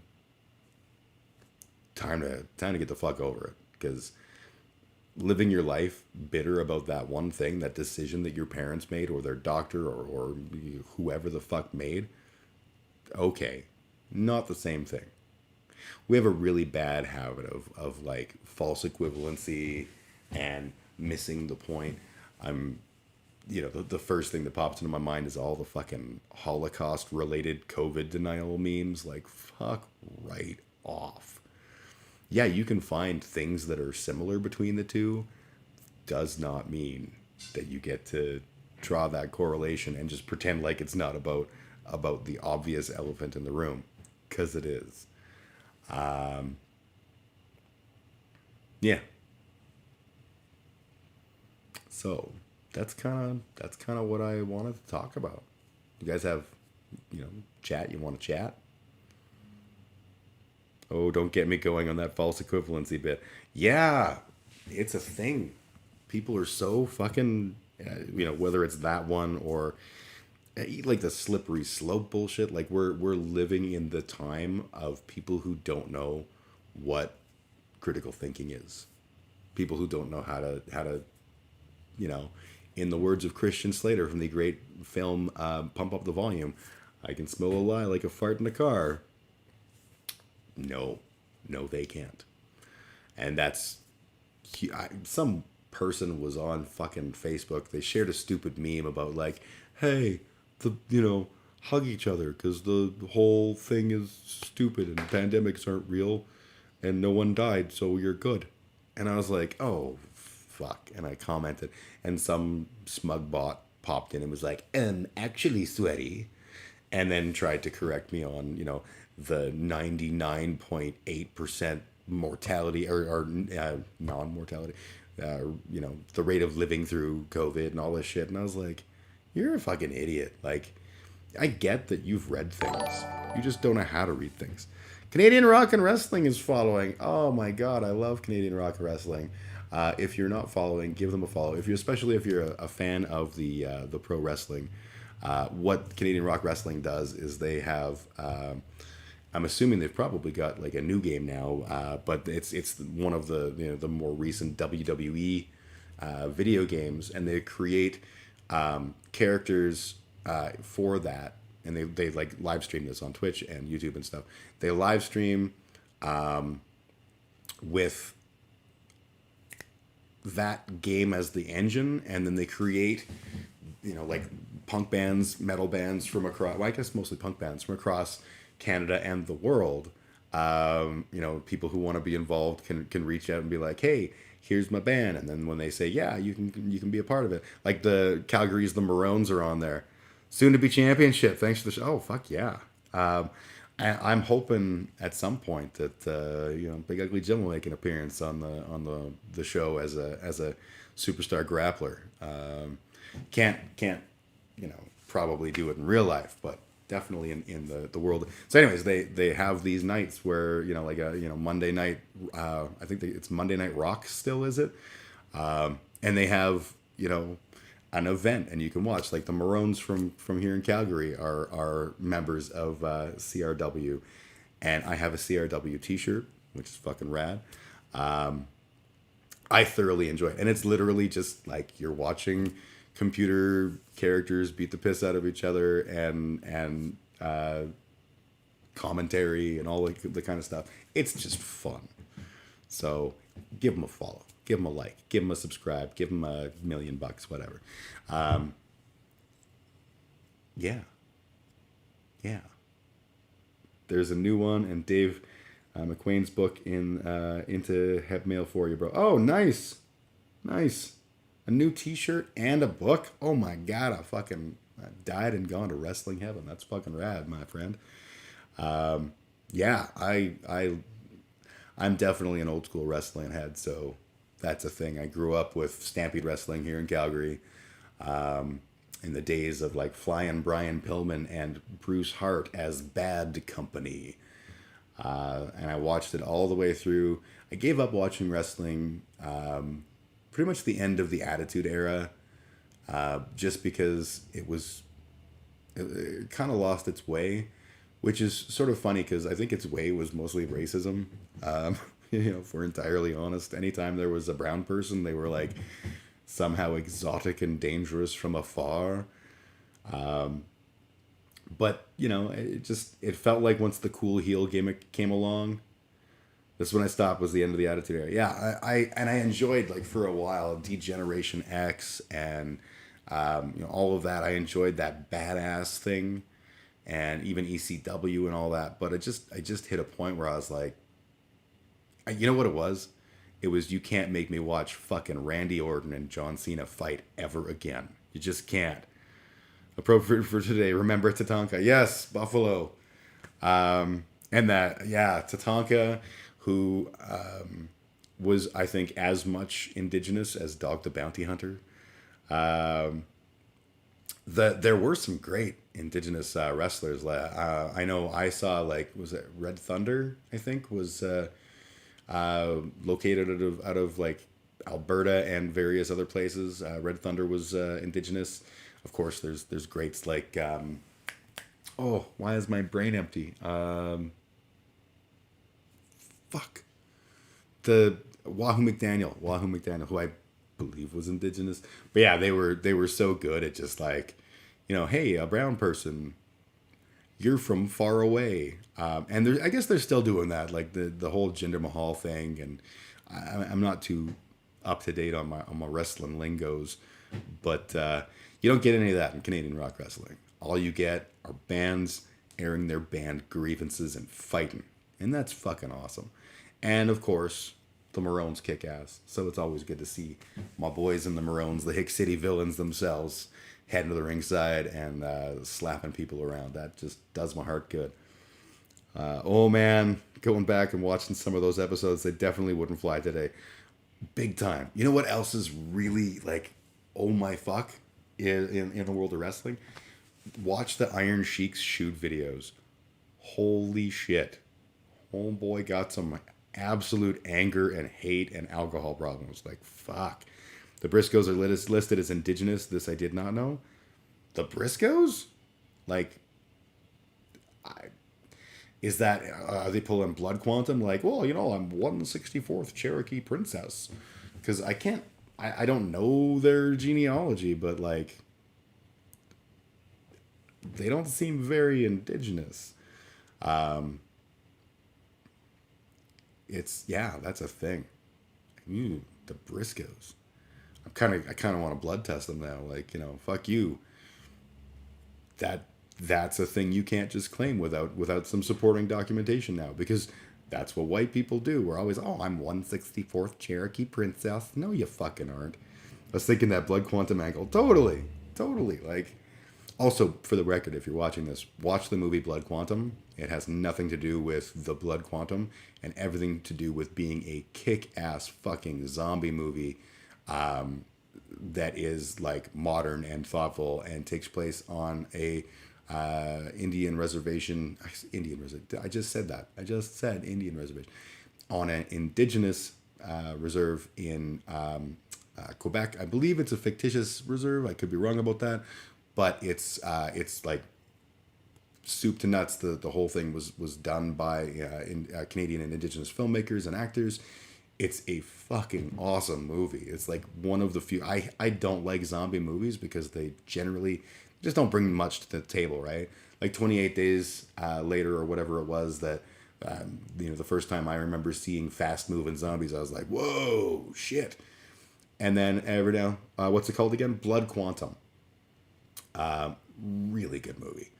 But yeah, like the thing that makes it stand out, in my opinion, pardon me, is summed up nicely when the basic premise is that for whatever reason, the zombie disease doesn't affect indigenous people, and of course there's no way that we're gonna find out why, because everybody's a zombie, and there's not a whole lot of people doing like rigorous study on the indigenous people's natural defenses because everybody's a fucking zombie.